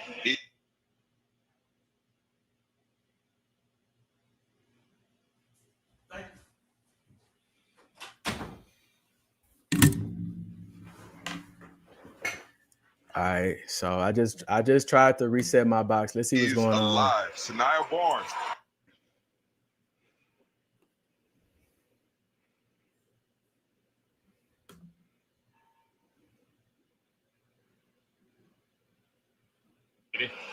Now, there is still a chance she can make the world team. She is high up in the quota world rankings. So I turned everything. I disconnected everything else from my Ranked 16th Wi-Fi, in the so we world shouldn't at the have no moment. issues. If we got more issues, it's But certainly she'll have to wait and USATF. see. She will have an opportunity, but it will be tight. Emma Gates is sitting at 48. Now, I know that's higher than 30, 32 where you need to be in order to make it. But if Emma Gates continues to jump well here and her score goes down, she goes to the NACAC championships, it could make it challenging for somebody like Charity who didn't get into that top 3 initially. But like you said, she does have a chance. And now Jenna Rogers, third. Shout out to all 3,500 of y'all in the chat. I appreciate y'all joining in this live stream and supporting me. Please make sure y'all like, comment, and subscribe so I can show y'all and provide coverage throughout the remainder of this national championship. And also, I'll be providing coverage for the world championship if there's anybody out there from any nation that doesn't have access to see it. Yeah, all my social life, I done gave it to y'all, man. I can't look at nothing else. No Twitter, no Instagram, no nothing. Everything going to y'all. So y'all, please, the least y'all can do is hit me up with a like. I appreciate it. Yeah, it's on Peacock Day 3, but it ain't on Peacock for everybody. Everybody ain't got Peacock. Some folks will have to buy the app, and some people, I heard, some countries just don't even get it. So it's the toughest way to miss as a high jumper. You can see her reaction there. Great height. She knows she's got the height, but she's got to get the. All right. So is there anybody who can contend, who can be a challenge for Sydney McLaughlin? Who else is out there? What y'all think about what's that fine girl name? Alexis Holmes. Is she gonna pull something out? All right, now to the 100 meters. We start with the Lake County men's 100. Oh, excuse me. Did we already? I didn't even realize we had already went through all the women's 400 meters.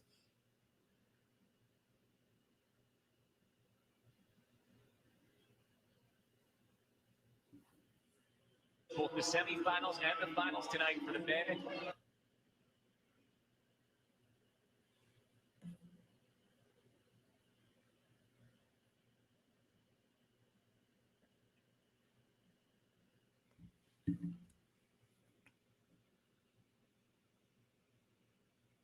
I don't have no issue with Noah pulling out. I think that's strategic and that's smart. Noah is still trying to round himself out to form, and he's more confident with his health and with his ability in the 200 meters. So I think it's smart to use his bye and not run for the remainder of the heats. We all know this is one of the most challenging and the most stressful events. So no reason to risk himself being injured. And if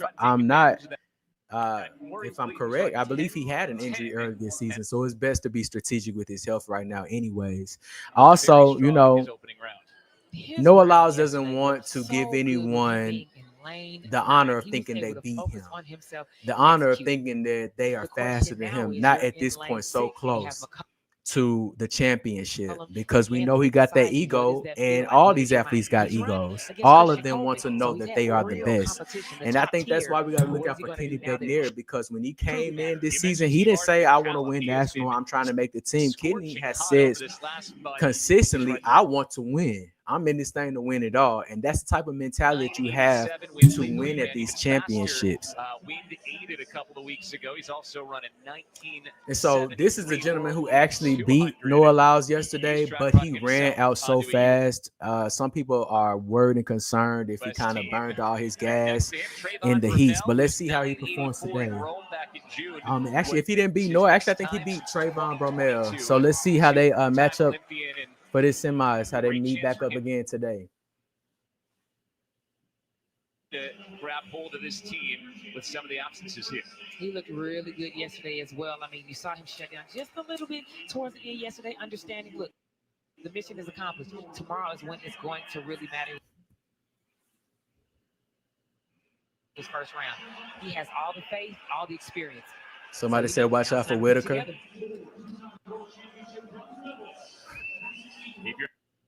I guess Nigel Green too. his NCAA. Don't sleep on NCAA champ. About a month ago here at Hayward Field, he's run 9:95, and he was also very fast yesterday. Looked in super control from an outside lane. Opportunity is there for a couple of guys to jump up and grab a spot on this team. The U.S. will take 4 to Worlds with Noah's World wildcard spot, and with no Fred Curley here, there are some open doors for some folks who have made a U.S. team either before or in a while. It is. And Jordan Anthony, he has made me a fan, not just of what he's done in college, but he's done a couple of interviews lately, and it's the confidence. I know it can come across a certain way, but all I heard is, I trust my training, I trust myself, and now these men are in trouble because I'm hearing it's a new day. I love the competition. When that gun goes off, let those legs and feet do the talking. I love it. Top 2 in each of these 3 semifinals make it through with the next 3 fastest. Only 2 make it through.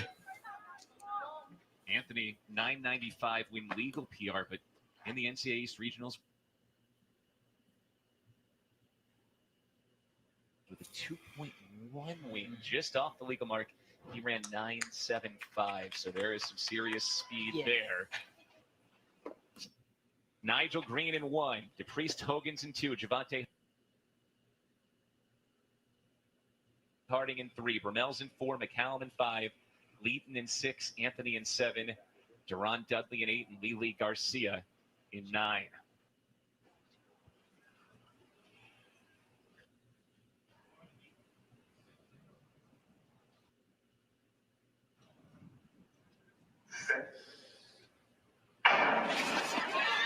Safe start for Trayvon Brumell. Now he gets cranking. T-Mars McCallum got out of the blocks well. Anthony is fighting for it. Leeton's trying to stay in the picture. It's T-Mars McCallum. Hey, T-Mars shut everybody up. And he finally made sub 10. He takes it 9:99. Brunell's also going through at 10:03. He shut me up. McCallum said, who's going to panic? Who's going to panic if they're not first out the blocks? Not me. That latter part of that race was beautiful. Hey, he did that thing. Let's get to this replay. That was nice. Keaton looked like he might be upset. I wonder how he finished. All right, let me pause it a little bit. This is crazy. Much company that everyone. All right, there we go. T-Mars McCullen pull it out. He shut everybody up. The big talk from yesterday was that he ran too hard. But if you watch the NCAA championship, you know that this is almost exactly how he ran his rounds. He was very fast through the heat and the semifinal, and then he ran out of gas for the final. I'm not sure if he even medaled. I just know that Jordan Anthony won, and in this race, Jordan Anthony got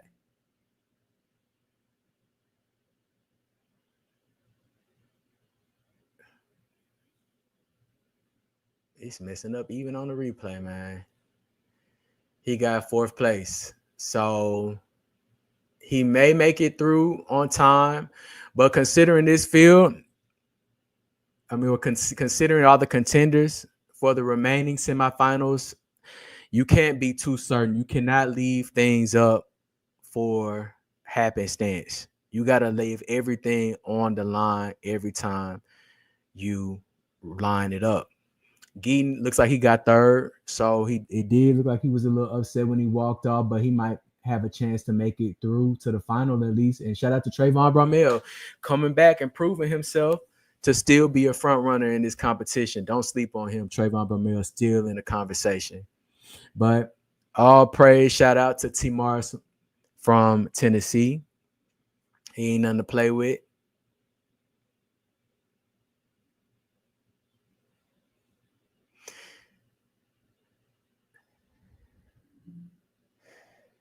Yeah, I don't think he's making it either.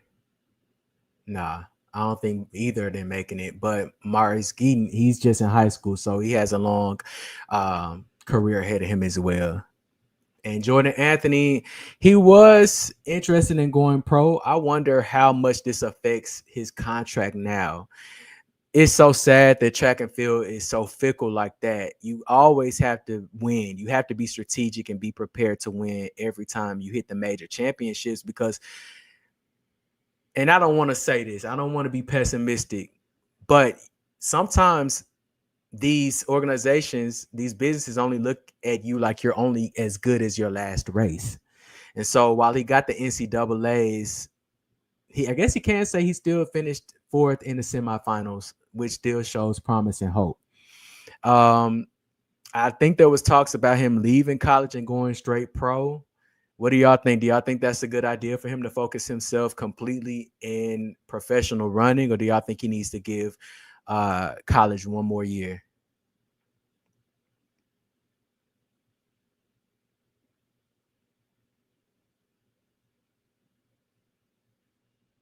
Excuse me. My bad. And Jordan Anthony already pro. Okay.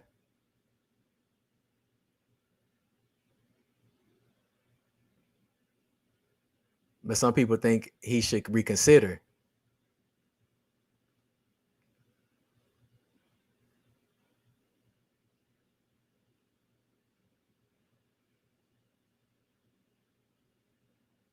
Well, it seemed like this deal might already be sealed. If he signed his 6-year contract already, he gonna fulfill it. He gonna give it at least his another chance. So it is what it is. There go Courtney Lindsay. Don't sleep on him. Don't sleep on nobody from Dennis Mitchell. They need to make a special medal for Dennis Mitchell at this point. Between him and Stephen Francis, when I don't even know if I can, well, at least for the short sprints, I wonder who has the most medalists out of all the coaches from all the events, not just the short sprint. Because I know we can't sleep on Dennis Mitchell. He really showed up and showed out. His stock is going up after this trial. His stock is going up already.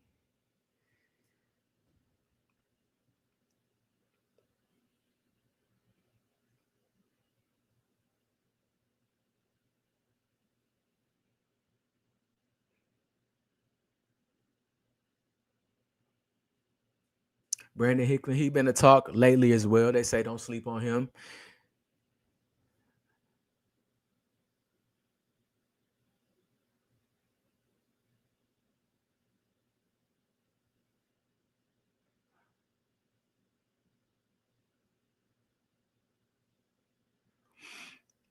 Well, I know Stephen Francis got a lot of legend. You know, he's made his name for himself, especially with the short sprints. But I'm talking about in all the disciplines because, matter of fact, I think Stephen Francis do hurdles as well. He trains hurdlers. I think if I'm not wrong, what's the big dude from Jamaica who does the hurdles?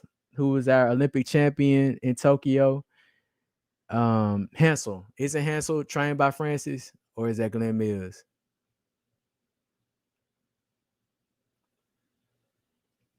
So this is the 100-meter semis right now. I'm going to pause it just for a second so that we can, hopefully this buffering kind of dies down a little bit.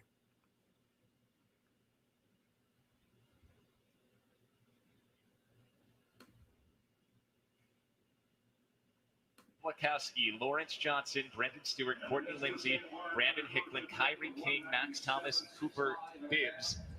Taylor, 17 years old. He's run 9:92 as a high schooler, but he just eked into these semifinals yesterday. We'll see if he's got the nerves out of the way.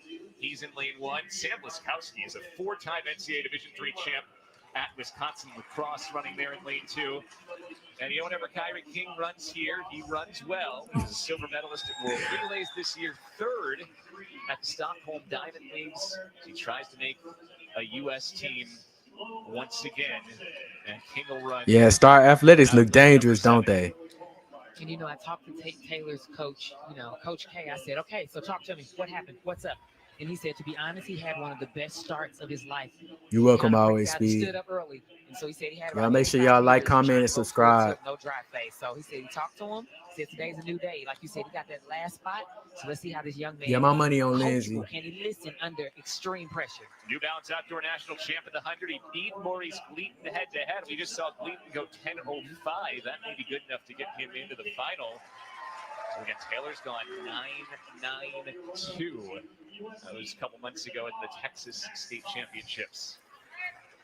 This young man is special. The knee lift and his top end is absolutely immaculate. So it's mind blowing to be that young and be able to execute like that. From the inside out, Taylor, Bleskowski, Johnson, Stewart, Lindsay, Hicklin, King, Thomas, and Bibbs.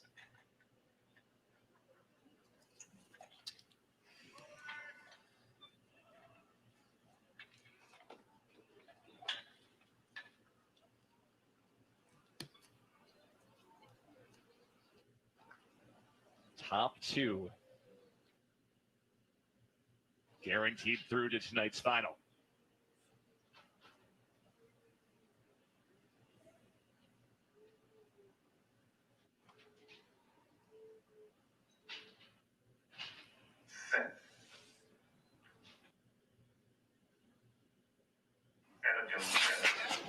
Stand everybody up and look at the noise in the stadium. Listen, I took a deep breath. I said, wait, what's happening? I definitely said there was a hair where you feel that the breath was like, oh, shoot the gun. He didn't stand up.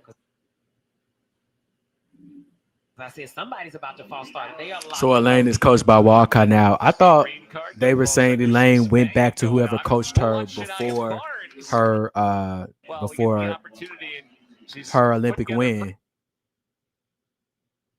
Personal best a couple of times. Y'all help me out in the chat. So did Elaine Thompson return back to who trained her when she won the Olympics, Tokyo Olympics, or is she with a different coach? She went back to her old coach. Appreciate it. That's kind of been the struggle for her the past few seasons. It hasn't been about physical preparation. It's been about the technical. Can I get over these competitions, stay clean? You know, in the high jump at the highest level, yes, if you're going to jump 203 and 205, you'll win every competition. But if you're not going to be at that height, it comes down to makes and misses at early bars. And Vashta has not been as clean, but see if she can get over 197 here today. Back in the blocks for semifinal two of the Lake County Men's 100. Well, what did Walcott do for her? What did Walcott help her win?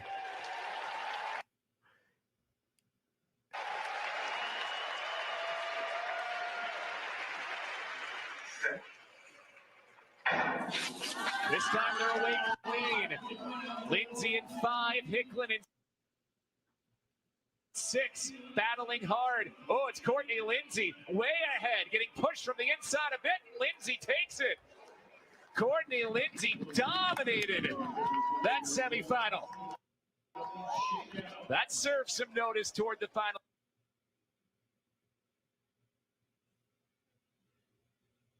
He'll quickly sneak off 10:06 with a 0.6 meter per second wind for Lindsay. Lawrence Johnson snuck in for the second spot. How about that reaction? 10-12, just ahead of Brandon Hicklin, who runs 10:13. That man acting like he And won the won't be whole through on thing. time. Shout out to you, though. That response from Lawrence Johnson was the door. It was a crack in the door, and I kicked that thing open. Yeah, y'all deserve Like I better said, than this. who's I'm gonna gonna step up pause and it make just that for maybe 30 more seconds to see if that kind of helps the buffering out. And so, from what I hear, the reason why Elaine Thompson left was because Stephen Francis has been notorious for being a tough coach. He plays no games. He thinks outside the box. Sometimes I hear it doesn't always make sense, but he gets you in shape. And so that's kind of something that she had to jungle with throughout her career. This is if I'm not wrong, that she always had to contend with getting the respect that she expected, especially when she got married to her husband. does she want to tough it out, or is it worth her being coached by her husband and seeing what they can do on their own? And many people suggested that she probably should have just stuffed it out with Stephen Francis because he has a schedule. He knows how to create a winner. But I mean, what do y'all think? Y'all think there's still hope for Elaine? For themselves. What you saw from Courtney Lindsay is I line up with greats like Kenny Benerick every day in the middle of your screen. Okay, so y'all are saying the coach and the husband just didn't agree, but am I wrong? Have y'all heard that Stephen Francis is a very tough coach to have? Maybe he demands a lot from his athletes when they're training. Courtney Lindsay. So through 2 of the 3 semis, Maurice Gleaton's in great shape. He is the best placed time qualifier. Brandon Hicklin and Jordan Anthony are on the bubble. They both run 10:13. It's Lindsay's 10:06 and Johnson's 10:12. So it wasn't because of his coaching. I'm not speaking negative on either Stephen or Elaine. I'm asking, and that's why y'all are this is a community in here. We educating and informing each other, so I appreciate it. Well, this is why. It's because Vashta Cunningham up and over 6 feet 5.5 with plenty of room to spare. We've been saying this since she was jumping at 191, that she looked good today. You see her reaction sitting on the mat. That's not a sigh of relief. That's a feeling of, okay, I'm back. And sometimes as an elite athlete, Chester, please don't to help reshape that confidence. Now Barnes last chance, and it doesn't go. We'll find out who wins each heat. Don't spoil it for some people because some people don't have access to USATF at all. Some people actually won't even have access to the NBC broadcast either. So that's why I'm on here YouTube broadcasting and showing y'all the best I can. I went ahead and bought a subscription so that you don't have to. I did ask that y'all like, comment, and subscribe. It's greatly appreciated. Or if she takes her 197 and decides to bow out, it's been a great day of jumping. I don't want to overlook Shania Barnes coming here again, back-to-back years at the U.S. Championships and Olympic trials, putting together personal best performances. She's somebody you want to pay attention to because if you can jump at the highest level, at the toughest competitions, you will have a chance anywhere you go. Looks like Cunningham will sign off with a season's best, the World Championship standard, and another national title. No, Gobo, I'm not Jamaican. I'm actually from Texas out here in USA. My family got roots in Nigeria. But this is a global community, a global love. I love the Jamaicans. Men's 100 meters. And this is the guy you got to say is the favorite. Kenny Bednarek looks so comfortable cruising to a 9.9 yesterday in the first round. Dominant the 200 over the last. I took care of Chester. Y'all ain't got to worry about that. To show that he can be a 100-meter national champ. Shout out to Nigeria. They asked him about his race yesterday, and he said, well, I got out well, and I got to about 40 meters. He said, I started to look around. Thank you, Keen. I appreciate you. He said, because, you got to look out for these college kids. They'll sneak you. And so he said, I just wanted to make sure that I remained in front, which is so smart, and it is so true. Again, experience. Had a really good start to his season. Swept the Grand Slam 100 and 200-meter races this year. Hey, y'all, don't spoil the time in the chat. Some people in here, it's the only way they get to watch it, so they want to still have the excitement just like they watching it live. Well, great guy to be running next to if you are Kenny Bednarek here. Yeah, exactly. Like you said, he's going to get out of those blocks. Yeah, track is huge in Texas. Y'all have to understand, track is the common denominator in every sport. The only sport who don't deal with running is swimming and ping pong. Every other sport deal with sprinting. So it's a foundation. You got to go through track before you get through anything else. You want to talk about one of the best starters in the world? I mean, that conversation begins. Yep, most of the best athletes come from Texas. I must admit. Christian Coleman, the 60-meter world record holder, the best starter in the world. But it has been a really difficult year for him. He has struggled to find the finish to his races. Can he put it together today and get on another U.S. team? Well, he's which coaches. So this year you have to give him some grace, as in there are so many things that's probably been tweaked here and there. You can say, oh, he's still running. No, shout out to Fred Carly from Texas too. A lot because he knows himself in and out. So be able to make. Let's see if Coleman can use some of that energy we just heard about. Here, it's a lot going on. So now is the time, Christian. Let's see how he funnels that energy. 2019, trying to get back to the World Championships once again. Ravon Charleston in 1, Kendall Williams in 2, Marcellus Moore in 3. Then it's Bednarik, Baker, Austin, and Coleman. Christian Miller next to him in 8, and Brandon Carnes rounds out the field in 9.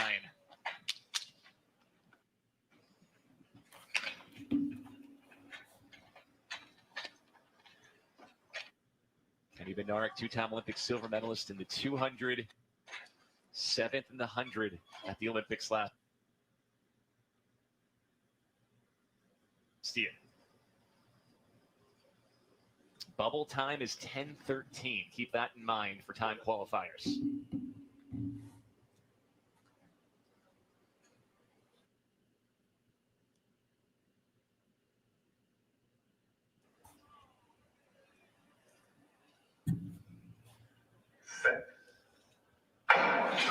It's a good start for Christian Coleman. What else is new? He's in the lead, but here comes Kenny Bednarik.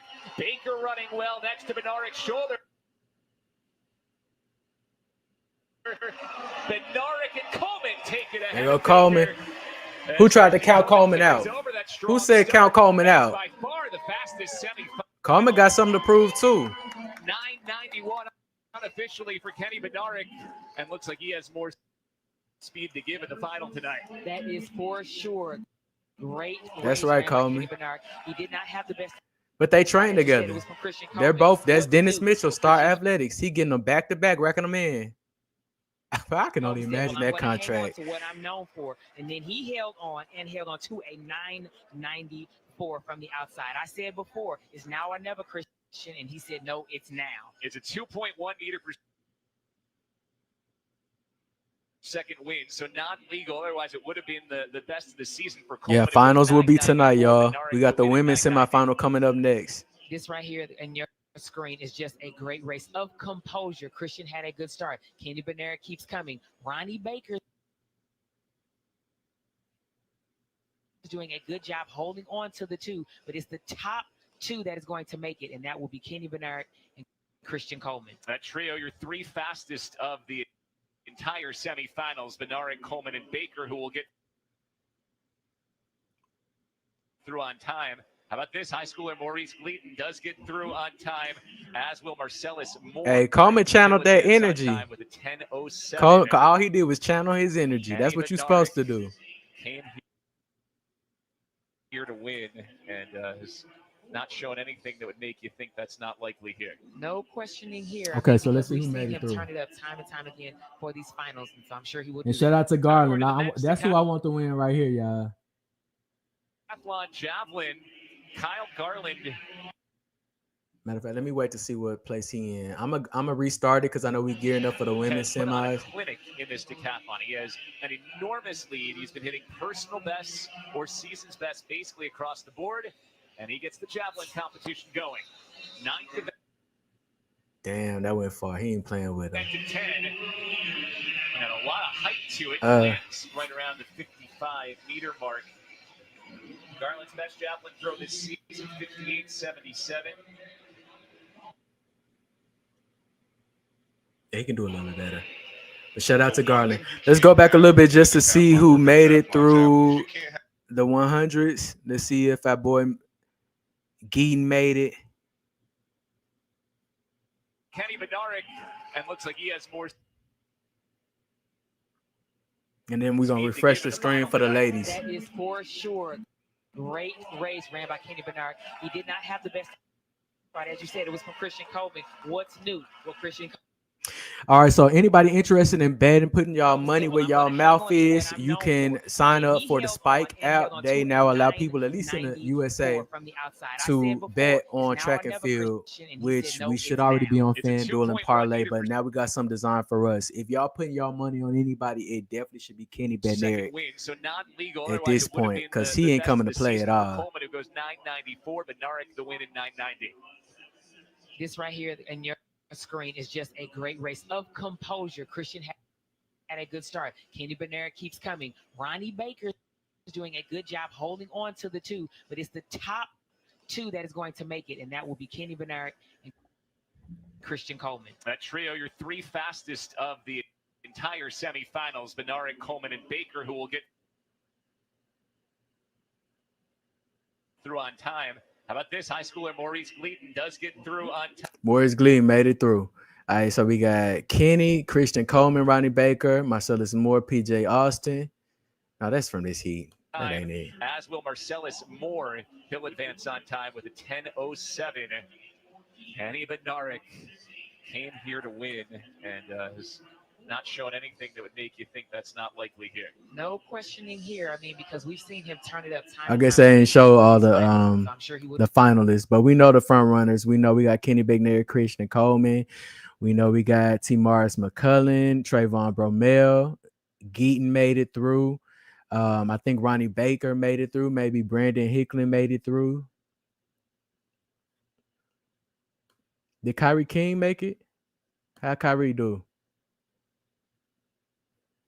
We're just gonna refresh the live stream so we can get prepared for the ladies as we approach their semifinals.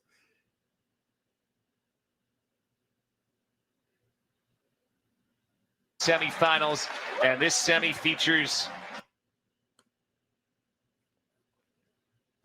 And we got to pause it just a little bit so that we can get out the buffer. I appreciate all y'all joining with me. I think we had 5,000 meters. We had 5,000 viewers at the start of this. Started this 100-meter race for the men. So I appreciate y'all joining me. It's a lot of buffering going on with USATF. I have confirmed it is not just my live. And it's because the system is being overloaded. Everybody, we got to do what we can. Continue to communicate to USATF that we demand more. We demand better for our athletes because, like I said, track is the common denominator for every single sport involves running and involves sprinting at some capacity. Also, I will keep talking in this stream because that's the only way we get around copyright infringement and allowing the Fair Use Act so that I can bring it to y'all on this platform of YouTube. So make sure y'all like, comment, and subscribe so I can continue bringing y'all coverage all throughout this weekend. I know there are some countries who don't have access to NBC or the Peacock app, so y'all can definitely find it here with me. And we're going all the way through this thing. I'm going to take y'all all the way through the final tonight. So y'all can send a donation to my Cash App. I would greatly appreciate it. And we still in this thing. So let's start it back up. This is the women's 100 meter semifinals. The 100 meters this year, Melissa Jefferson Wooden, 24-year-old out of Georgetown, South Carolina, was the bronze medalist in Paris last year and hasn't looked back. She's run the world-leading 10:73 time. She's won 5 of the 6 Grand Slam track races that she ran this year. She won the Prefontaine Classic as well and seems primed not only for a good day today, but primed to put a serious scare into Julian Alfred, Carrie Richardson, and more at the World Championships this year. Yes, that resume that you just read off, you read off confidence. You read off the fact that I have figured this thing called the 100 meters out, and that gave me confidence. And I'm sorry to say that it might be a wrap for everyone. I mean, just the way that she's executing. She's standing up and she's not hitting any more gears. She's like, look, I'm just going to work on my knee lift, work on a couple of things, and just cruising across that line. Aaliyah Hobbs had a really strong run yesterday as well. Always a threat to make a U.S. team, Tokyo Olympian. Shout out to Aaliyah Hobbs from out of Louisiana. She had so much promise. I'm not sure if it was last year. No, it was the year before that, where she was poised to win the championship, national championship, but she false started yesterday. So let's see how she bounced back. Really good. I mean, she even had the nerve. But ain't nobody finna bet against Melissa Jefferson though. Melissa Jefferson won. Aaliyah Hobbs too.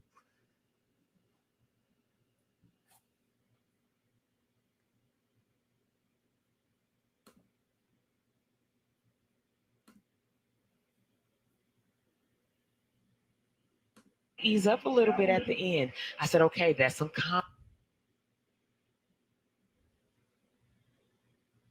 I appreciate it, Ian.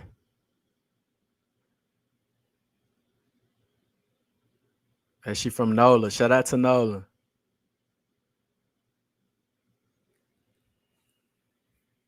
confidence coming back. But she knows right now, today she had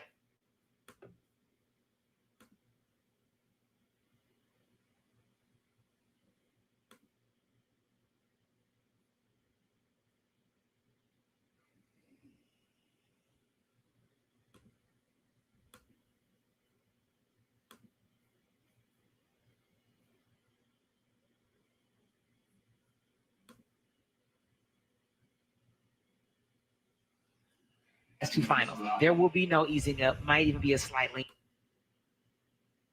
at the end, but she's ready for that moment. Jada Moat, 27 years old. She has had one of her best seasons of her career as well. She was fourth at the USATF indoors in the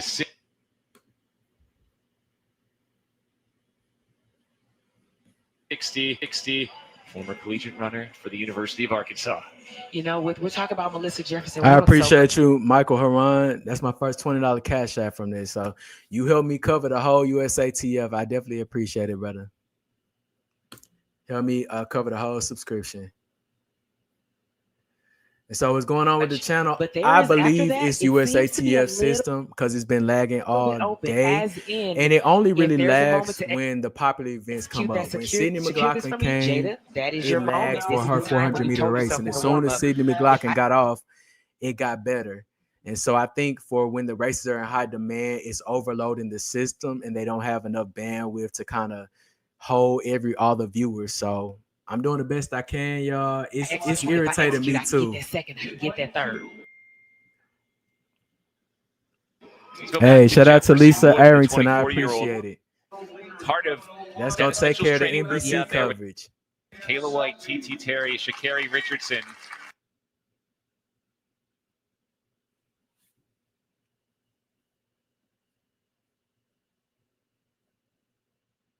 All of them looked very strong racing yesterday, and there's still potential for a sweep from that training group today as well.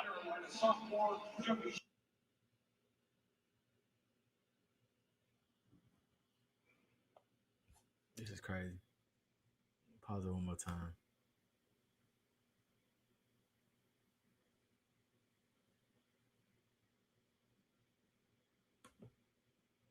All right, before we get to the second set. Shout out to Nicholas Ramey. I appreciate it, brother. Final, we can look in on Heath Baldwin in the decathlon. And you too, Chelsea Hutterton. Hey, y'all showing up and showing out. Rich, I see you, brother. Let me show y'all some love on here too. Baldwin.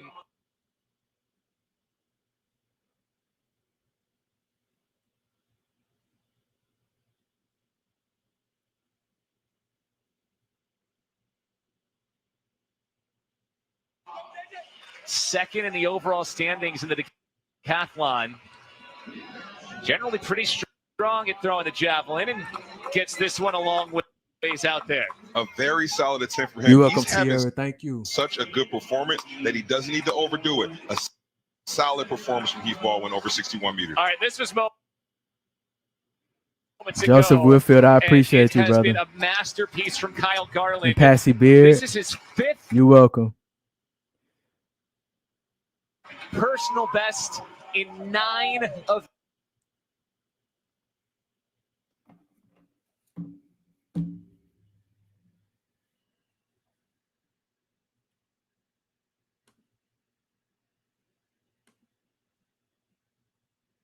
events during this decathlon. 65 meters 52, 214 feet 11 inches.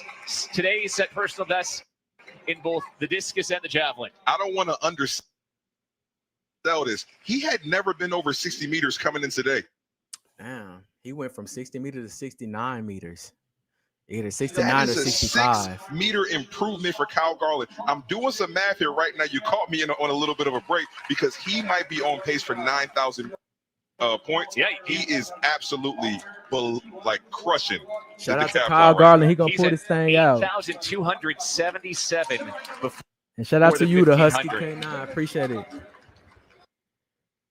And Sean, I love track 2. Thank you. There is Melissa Jefferson. So confident, so calm. She's been in these big races before now with that Olympic bronze medal last year. At this point, you've done the preparation, just a matter of continuing to execute.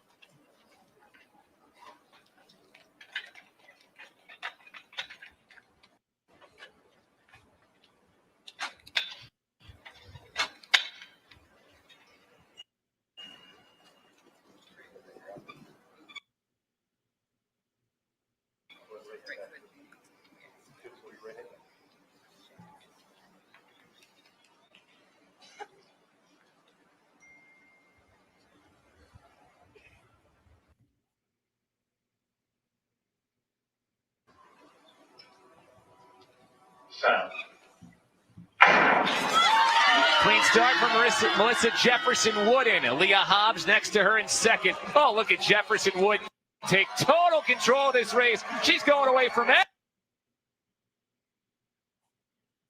everybody as she pulls up into a headwind.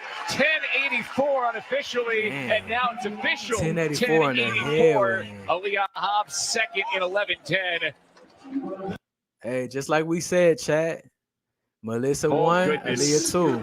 Everyone 1084 in that taking note headwind, so she probably because that was a real went gap for the 10-8. semis. It really Well, no, she probably was, went and like I 1082. do not want to take away from Melissa's moment, but Probably 1082. Aaliyah Hobbs, I'm just going to say it, this may sound funny.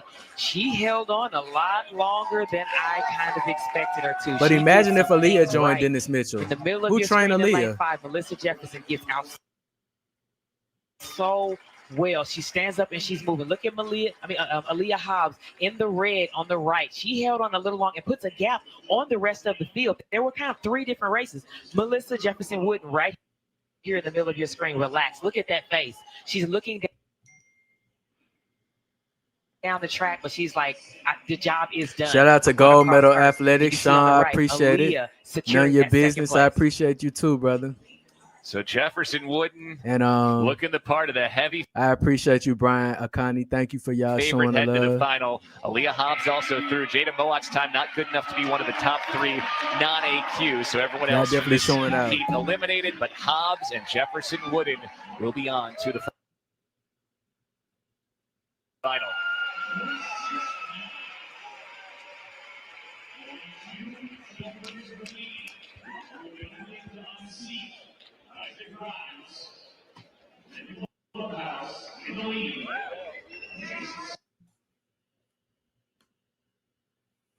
Gabby Thomas did drop. Gabby Thomas really was trying to We head over to the long jump moments ago. This is Gabby Isaac just wanted to prove Grimes. her fitness for the 4x100. And I actually thought she said a 3.0 entered headwind, this round excuse me. in So I guess it third. was a 0.3 headwind. But after this So that jumped time is around, fair. he is now into the lead. Hobbs trains at 26 LSU. feet, She might need to 9 go ahead and go inches, out there and 8 join meters, Dennis 15. Mitchell at this Pure point because she's attack always mode been bubbling to the right board. under. He lost no speed, all the way accelerated. She's always bubbling right under winning.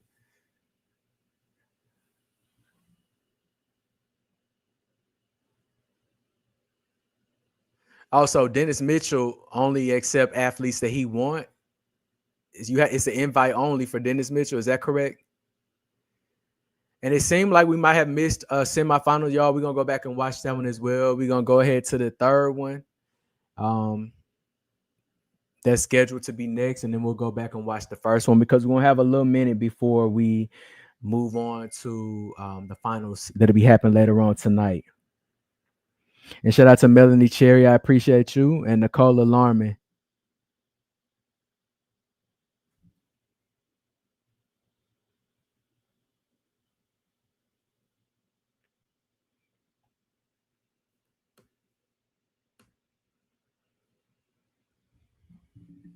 who'll be able to go to Tokyo. But now I want to see, Jarian, you've been competing at the highest level for a long time. I appreciate it, Can you call in the Andrew crowd, Payne. get some Excuse me. for magic, and find yourself 4 Thank you, centimeters. Andrew.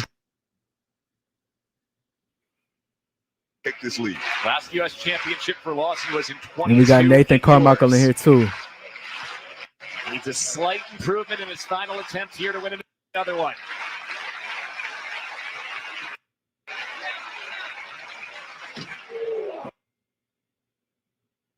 And he didn't hit it clean on the takeoff. Isaac Grimes, mouth agape, because he's the national champion. Hey, congratulations, Grimes.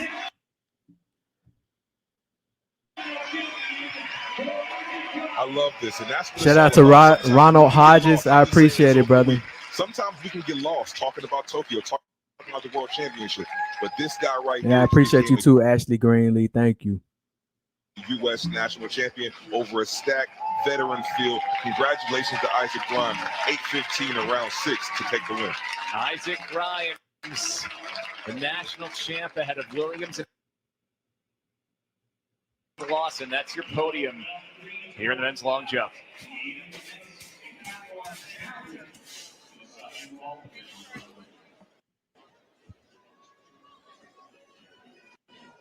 All right, this is the final women's semifinal. TT Terry, the class of the field. All right, we are ready for the third and final semifinal. And Kayla White are here too. In the Nike women's 100 meters. Again, the final is tonight, 7:27 local time, only about an hour and 40 minutes from now. Melissa Jefferson Wood, JC Sears, Jenna Prandini, Aaliyah Hobbs already guaranteed there. Bubble time right now is 11:22. Keisha Chandler. As we move into this final, you're going to look at Kylie Robbins, who will run out of lane number 7. Right next to a couple of serious contenders like What's your Quenisha sign? Heat. I'm a Virgo, so if y'all know something about me, this banner is taking me out right now. This Part of banner is that killing me. Dennis Mitchell training group that has produced Melissa Jefferson Wooden and Sha'Carri That Richardson. simple A And Terry was was fifth driving me in the crazy. 100, gold in the 4x1 in Paris last year, trying to complete another Mitchell and Company training group sweep today. Yes, and looked so good yesterday from the inside lane, focusing on herself in winning her heat. She did Patricia, a you good must be a job. So Virgo today, too. She knows that it's to make it to a final with her training partner that's on your screen right now, Kayla White, who ran magnificent yesterday and lost it when she crossed that line because the time was oh so sweet at 10:8. Yeah, dipped down below 10.9, best of her career at 10.89. It came in the first round. That tells you how fit you are when you're running a personal best in round 1. White is 28 years old. Missed last year Melissa with Jefferson injuries. won the second semi, and Aaliyah Hobbs Really took second big place in that 2023. semifinal as well. So exciting to see Matthew what Boland she did is not ready to do run here at this championship. As she at tries all to join this whole Jefferson Wood, championship. her training partner in the final. Keep your eye on Tamari Davis as well, the 22-year-old, fourth in Olympic trials last year. You know, you get that close to making the Olympic team individually, you are angry and hungry the entire next year. Here's your next big chance for redemption. That sticks with you. I'm telling you, you take it to every practice. You take it to any time you want to eat ice cream. You're like, nope, because it won't happen again. I mean, it just sticks with you. Hadn't seen Tamari Davis since the Grand Slam track race in Philadelphia. We're gonna a go couple back to months ago, see. but again, looked fine. We're gonna go back yesterday and after this one of those serious contenders and watch for that podium spot. first semifinal that we missed.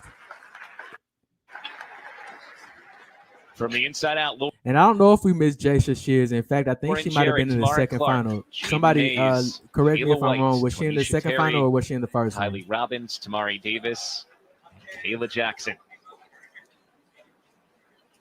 And y'all, please don't spoil in the chat. It's a lot of people who actually have no way of viewing this at all. YouTube is the only way they can view it. So this is the first time that they get to watch this. So don't spoil no time. Don't spoil no winners. We all gonna watch and appreciate it together, y'all.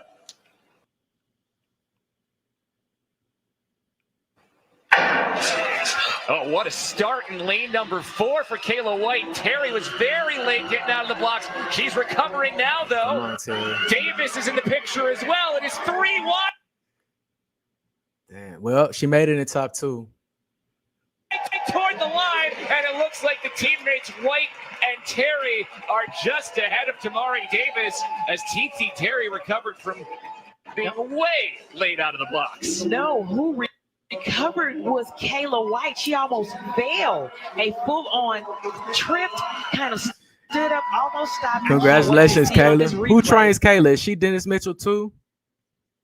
What? Let me pause it. Right now, we got a couple shout outs to Marshall Brown in Texas. What's up with you? Texas, I see you in here. And Aaron Leo, I appreciate it as well, brother. He a Virgo too. All right. So Kayla White pulled it out. I do think TT made it in the top 2. So she'll be going through to the final tonight. Between the two of them, but they dig it out. And I think Kayla White, I think she's going to make it on They turned into this practice session. They said, okay, hey, we're just going to push. You see right here in lane 4, watch Kayla White. She's going to trip a little bit. A big trip. Almost put her hands down, and then it kind of helped her a little bit. She kind of used that and kept going, but it messes up your dry phase, obviously. I think that's why the field came to her a little bit. But TT Terry said, you're not going without me. That was impressive. If we get nothing else from this run from Kayla White, is that she is ready. She can make such a mistake, a trip up this early in the race. Keep her composure and still go and win her heat. They both went 10:92, so they're the second and third fastest behind their training partner, Melissa Jefferson. But who trains Tamari Davis? Anybody Davis know? Will get through on time, 5th best time of 10:96 to make the final as well. So your results from that third semifinal: White, Terry, and Davis all getting through. Tamara Clark, 4th in the seats, also going to get through from the semis to the finals. She is the last time qualifier at 11:14. English Gardner also gets a small cue. So your full 9: Jefferson, Wooden, White, Terry, Sears, Davis, Prandini, Gardner, and Hobbs heading to the finals. Shout out to Jason Sears. So Gardner gets through, as does Clark and Davis on time. The big cues for Jefferson, Wooden, White, Terry, Sears, Prandini, and Hobbs. I appreciate you, Kelvita Whitaker, all the way from Jamaica in the house. Eastern time. Back to the decathlon. And the javelin, Bradley Thomas. Already at a best of 64.11. He'll step out, take a foul on his final throw. Darrell, you were talking about Kyle Garland. All right, so we seem to be in a good rhythm with the live stream right now. I think I'm 1 or 2 minutes behind, but this is the best for our stream so that it can be less glitchy. As y'all can tell, it's not as bad as it was a little bit earlier. I think actually, let's go back and watch that first round that we missed.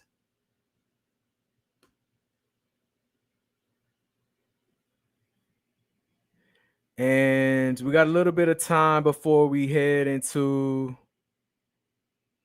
the final. The final will be this evening, 7:17 Pacific Standard Time, which will be 9:17 Central Standard Time and 10:17 on the East Coast.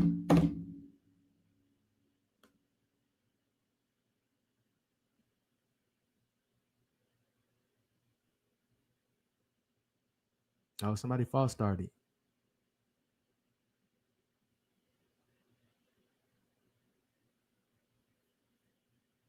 So 7:92, no improvement here.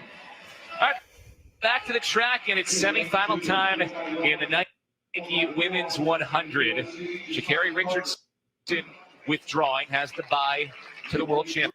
Oh no, Sha'Carri just withdrew. She will not race in this semifinal, but Melissa Jefferson Wooden and company will, and no one faster than Melissa Jefferson Wooden this year. We'll see her coming up a little bit later on. In this first heat, we see JC Sears, the 23-year-old, a best of 10:77. Second at the Monaco Diamond League a few weeks ago, and a serious contender to make this U.S. team. Before she I'll be ran back, yesterday, y'all. she had already let us know I should be on this team if I come and execute. Her first round yesterday just solidified that. I mean, she ran beautifully from the inside lane, really just kind of putting that field away, going all the way through the line. So she ran an aggressive 100 yesterday. Curious about today. Here's Jenna Prandini, always a fan favorite here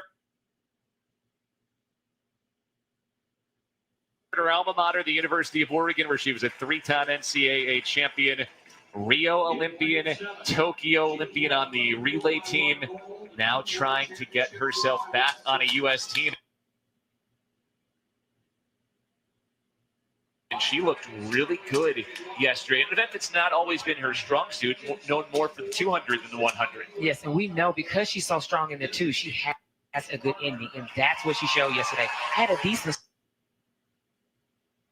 start, but she closed oh so well in this 100. When you look up, you're like, oh snaps, Prandini is right there in second to go on to the next round. Got a couple of Oregon Ducks in this first semifinal. English Gardner running out of lane number 7. Cambria Sturgis.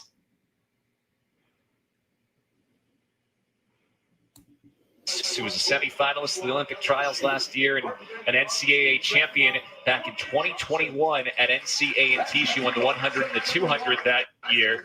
She runs out of lane number 3. With Sturgis having a season best of sub 11, you have confidence when you're standing at this line, but all you're telling yourself is, come on, you have to do it now. It means nothing if it was earlier in the year.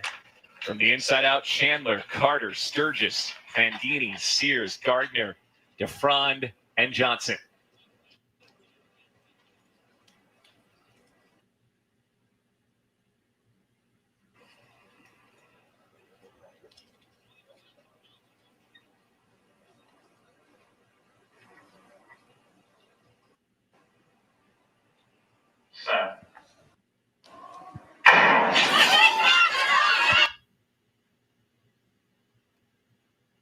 Sears gets out really well and has already established a big lead. Jessica Sears out in front. Jenna Prandini trying to close late and hold on for second.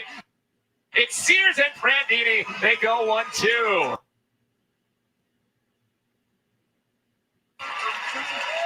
Jenna Prandini digging back from a tough start to claim a spot in the finals. Sears goes sub 11. Shout out to Jaisha Shears. Jaisha Sears.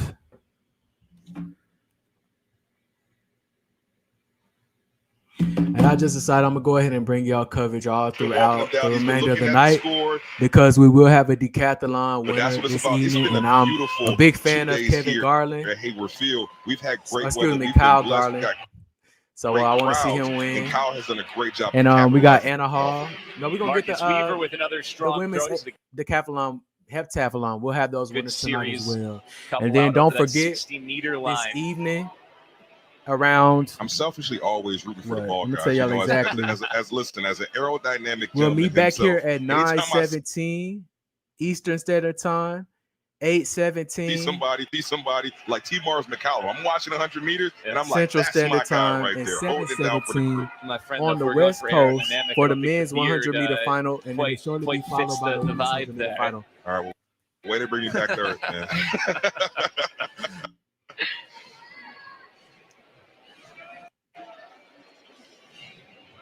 2 more throws left. Carter Morton and then Heath Baldwin to close out the Decathlon So Javelin. who y'all got for the 100 meters? Now that we've seen the whole field, now we've seen everybody, who do y'all think is gonna pull it out? In roughly an hour's time, these gentlemen will bring it on out for the 1500, and we'll see a pursuit of some history here.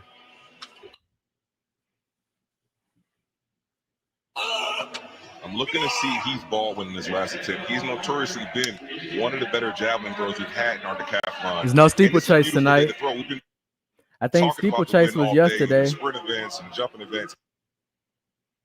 And here in the javelin as well, if you get a nice headwind and you know how to fly the javelin properly, you can take advantage of it, as we've seen with Kyle Garland and Austin West getting out to big throws. So looking here for Heath My Baldwin bad. The in his last steeplechase throw to first see if round he was can move yesterday, that but it's mark. not going to be today. The next time we'll get a steeplechase will Just a little bit. be He's got a pretty comfortable hold over tomorrow that on second place Saturday. position, It but will looking to see be if he their can make it a final. little bit more competitive for himself as he approaches the 1,500 meters. Well, one multi to the other. There we go to the heptathlon 800 meters. What an event Anna Hall has had so far, and she'll close things out 5,854 points. We'll see here. Stan O'Brien will join us. If she absolutely hammers this toward her personal best of 2 minutes, there'd be a shot at 7,000. That likely feels unnecessary here. Artie's topped 7,000 once, and I've seen a whole lot of maybe save support a little for bit Melissa from the as Jamaicans. Y'all tell we me head what toward training attracts for the y'all World to Championships, but it has Melissa. been One thing I know about the Jamaicans when it comes to their track athletes, they like an the athletes to impressive put their meet for head her. down and mean business. She is the best It's all right to do athlete all in the that world playful when it comes to stuff. running We know these Shelly Ann is one of the most playful, the funnest, entertaining 800 meters. athletes. And she's been But great y'all all like weekend. for And y'all Talia athletes Brooks, to prove nursing themselves a on that hamstring track, injury, you to wouldn't prove know it themselves by when they the get on event that she's had so field. far, more than 5,600 And I think that's what points coming into Melissa this does. year. Melissa No, don't it's play been no an games. She is always nice and gracious, but every time inspirational she gets on performance that by track, she Talia has Brooks. that And serious it's mug taken on her her a face, long like she time to mean get to this business. point, but she said she's just going to get through. And I was a little worried when we talked about that hamstring injury that she had, but she is absolutely solid. There's Allie Jones. She'll be battling for third place. And we talk about injuries for Talia Brooks. Allie Jones had to overcome that knee injury. She had 2 solid years in college, but Anna Hall, I think that 7,000 just maybe out of reach. What she got to run 2 flat, I think, to reach 7,000. She's going to go for it because that's what she does in this 800 meters. But she said she wanted to be her best at the World Championships, and she's the best hep in the world right now. And there is Michelle Atherley, who didn't do all the events but wanted to come out here and really challenge herself in the 800 meters. Yeah, remember that she doesn't have all 6 events, as you said, under her leg already at this point. That race for third, by the way, is super close. Allie Jones 12 points up on Tamara Chapman, and then Jaden O'Brien's only another 40 points behind. Now, of those 3, Jones does have the best personal best, and she's going right to the front here, trying to defend a podium spot from the front. Anna Hall also running well. And, the nice thing about having a fresher Atherley here, not only can she push herself, but she can almost be a rabbit for these 2 women out in front who are trying to run big times Hall for a huge score. I got you, Donovan. I appreciate it. And Jones to solidify a podium spot. Well, and that's what I thought immediately as soon as Michelle went right to the front. I said she's going to rabbit. There you go, 59.60 right on the money. And what's amazing is heptathlete 10 years ago, they didn't run the 800 meters like this. Nobody wanted to go out in 60 seconds, but there you see Anna Hall doing it comfortably. And it looks like Anna Hall just is running the outside of Allie Jones like she might be pacing Allie Jones as Michelle Atherley's doing all the work here in this first 500 meters. Now Hall goes past Jones. Again, she's a 2:01 800 meter PR. She'd need about 2 flat to get to the 7,000 point mark. Been a heck of a performance for her coming off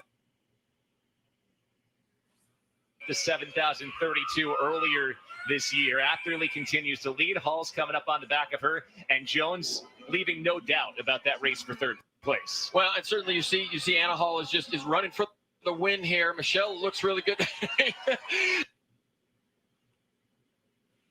You see Anna's like, oh, no. I got a little left in the tank. She definitely saved some. But inspirational running by Allie Jones there in third place to keep up with this crew. But Anna Hall wants to do this thing in style. She always wins the 800. I don't think I've ever seen her lose an 800 meters in the heptathlon. She goes wire. See, Matt, but who case are you talking about? Does anybody know the update on Arian Knighton? Is he going to be running? 2:04 204.53 and officially 204.60. That gives her another 1,045 points. She wins with 6,899. Atherley comes in 205.89, and Allie Jones solidifies a podium spot with her 206.70. It's a new personal best for Jones. She'll end with 6,164 points. Congratulations, Anna Hall. She is a 2025 national champion. Talia Brooks comes across as Hall will be in Tokyo. Brooks will be there as well. Atherley will be there as the wild card from the combined events championship last year. The 2:16.08 run for Brooks got her 878 more points, 6,526 points for Talia Brooks to finish second, and Allie Jones finishes third overall. It's a new personal Jackie loves best for her. Talia Brooks, Dan. So you were saying she was going at things, you know. It gotta feel good to know that your 75-80%. biggest fan 6,526 is a points, record most she's holder ever in that scored event, a legend. in a heptathlon. Well, we talk about Shout out to all the not getting deltas in the chat. standard Delta here when this Sigma whole Theta. thing I think she started. just Like, crossed. she wasn't going to be fit enough to do that, but I hope this shows her that even Oh, at she coaches her. I didn't even know she was her coach. percentile levels, she can score very high. Now you put her 12.9 hurdles in there. Now you put a 660, 670 long jump in there for Talia Brooks. She's in medal contention, and outside of the Olympic trials back in 2021, this could be the strongest contingent that the U.S. has sent to an international competition. Remember, nobody has won an international competition since Jackie Kersey. We saw her right there down on the infield, and talk about getting a celebration and having Jackie down there celebrating.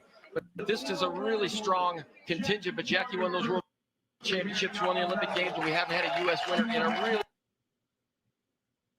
really long time. Allie Jones put up a really solid score earlier this year at the Gotsis Invitational, well over 6,400 points. So she definitely has the capabilities of getting up there and pushing 6,500 points as well.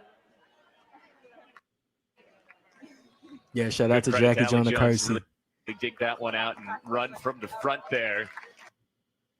Anna Hall, almost 6,900 points, 6,899, following up that. So if I'm correct, 7,032 if I'm not wrong, in Knighton is Austria listed to earlier this run, year. but Knighton also her just coach there, placed an Melanie appeal Welty of some of kind. Something's Florida, going on who coaches her in the that it multi-event. is still in litigation. It is not for certain that they just dropped And then the David Hall, her dad, charges. they're I sitting think right maybe next the to the U.S. coach, and she program doesn't go dropped the anywhere charges, without but then her the crew. She World doesn't go anywhere Federation without stepped her in family. She's and got the they whole appealed gang. that decision. The whole So coaching we staff got to from see what's going Florida on. that's been And working also, there was another on her athlete as that well, this but happened she to left previously. Georgia She to go to ate Florida some form of meat that contained the to just what get is it? better in some The events, and steroid she has in certainly it. done that. Let's And talk I Tokyo believe Worlds and say I had believe it she not had to been sit now. out a couple years. How do you And stack that up it's now? unfortunate, but A I don't know if they're 7,000 going to plus make point him, if they're going to follow that same precedent and say, if we did this for performance one is followed athlete, by we a have to keep that same 68.99 standard with the improvements for that she's made everyone. in some of what were her weaker events. How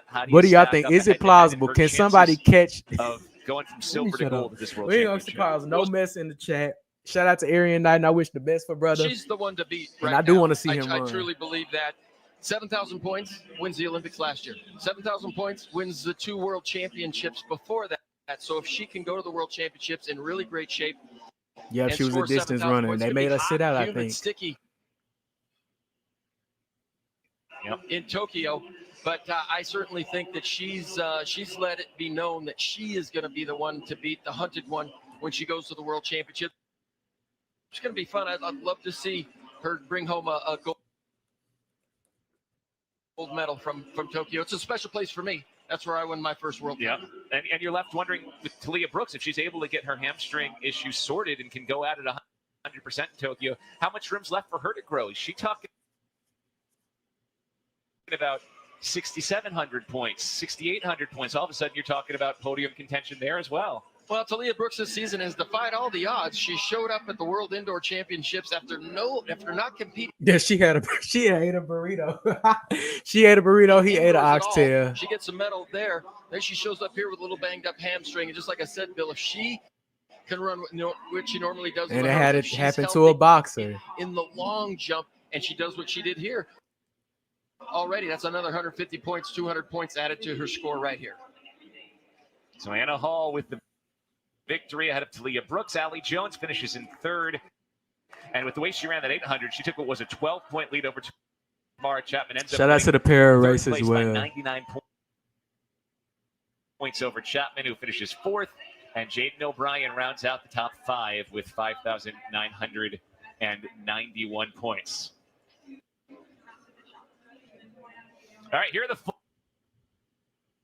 decathlon standings. And it is just remarkable what Kyle Garland's been doing. Personal best, season's best across the board. It's the throwing events today where we saw the major gains. A discus over 50. All right, so we just saw Anna Hall win her heptathlon, followed by Brooks and then Jones. We had a couple more events going on tonight, so y'all stay with me. We got the men's decathlon 1500 is coming up next, and that's going to round off who that winner will be. Shout out to Kyle Garland. That's who we want to win. He's from Georgia. Been an NCAA champs a couple times, but he's back strong, and he's ready to make his world team and ready to show up. I think this might be his first world championship if he makes it. And then shortly after that, at 7:17 Pacific Standard Time, which is 9:17 Central Standard Time and 10:17 on the East Coast, we will have the 100 meters men's final, and then followed by the women's 100-meter finals, where Melissa Jefferson is poised to pull out the win. As always, shout out to Jamaica for y'all Emancipation Day and winning y'all freedom that you so rightly deserved. And shout out to, what is it, the Maroons? Was it the Maroons who helped that fight? Shout out to y'all too.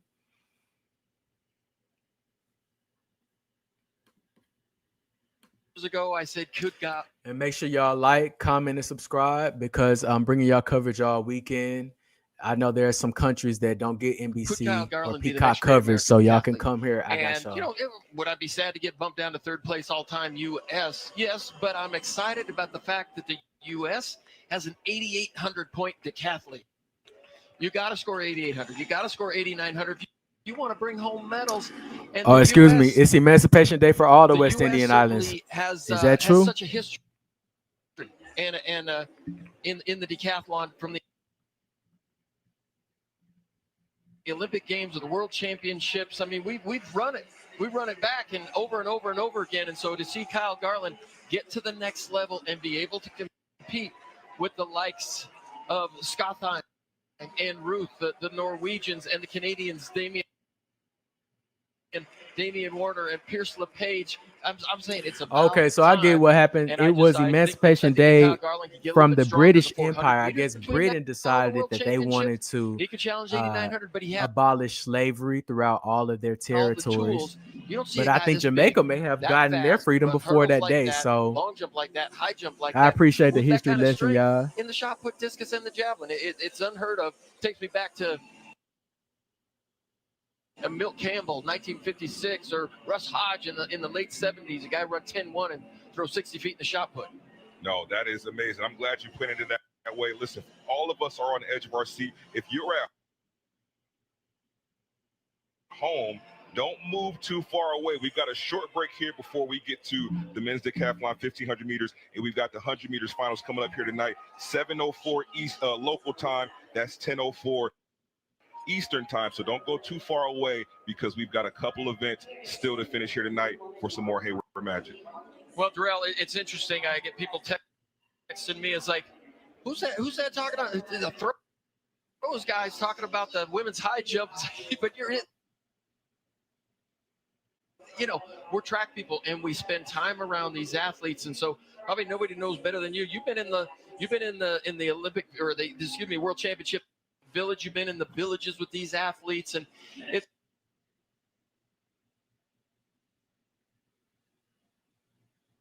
it's fun. It's fun to see some of the people that you came up with now achieving at a high level. For myself, when I came into the sport, it was about my entire team. I didn't have a big growth. Oh, we got a whole. Always been a fan. We got a whole hour before the men's decathlon. We got a whole hour. All right, y'all. Most challenging things to do. So here's what I'm gonna do. To do it with other since we got a whole hour, I appreciate everybody coming in and supporting the chat, y'all. Like I said, this is only my second time going live, and y'all already showed me so much love from liking, commenting, and subscribing, as well as hitting the cash out. Y'all really got the MVPs out there today. And so this again is the National Track Championship. We still have more to come. We have the men's decathlon rounding out with their 1500 meter, where we're ruled for Kyle Garland. And we also got the men and women's 100 meter final this evening. But we got a 1 hour long break until we. Are you nervous about anything that's got an coming hour up? long break until we get to those races. So here's what I'm gonna do. I'm gonna go ahead and close this live out, and we're gonna come back in an hour. And so let me remind y'all of the times once again. That's 1 hour from now. If y'all in the islands anywhere, I don't know y'all time frame exactly, but at 7:04 Pacific Standard Time, and I think that is 8:04 in Mountain Time. That's 9:04 here in Central Standard Time for anybody out here in Texas and all over the Central Standard region. And then that is 10:04 for everybody that's on the East Coast for Eastern Standard Time. Y'all meet me back here for the men's 15,000 decathlon, as well as the men's and women 100 meter final. Hey, God bless y'all, and I'll see y'all soon. Thank you.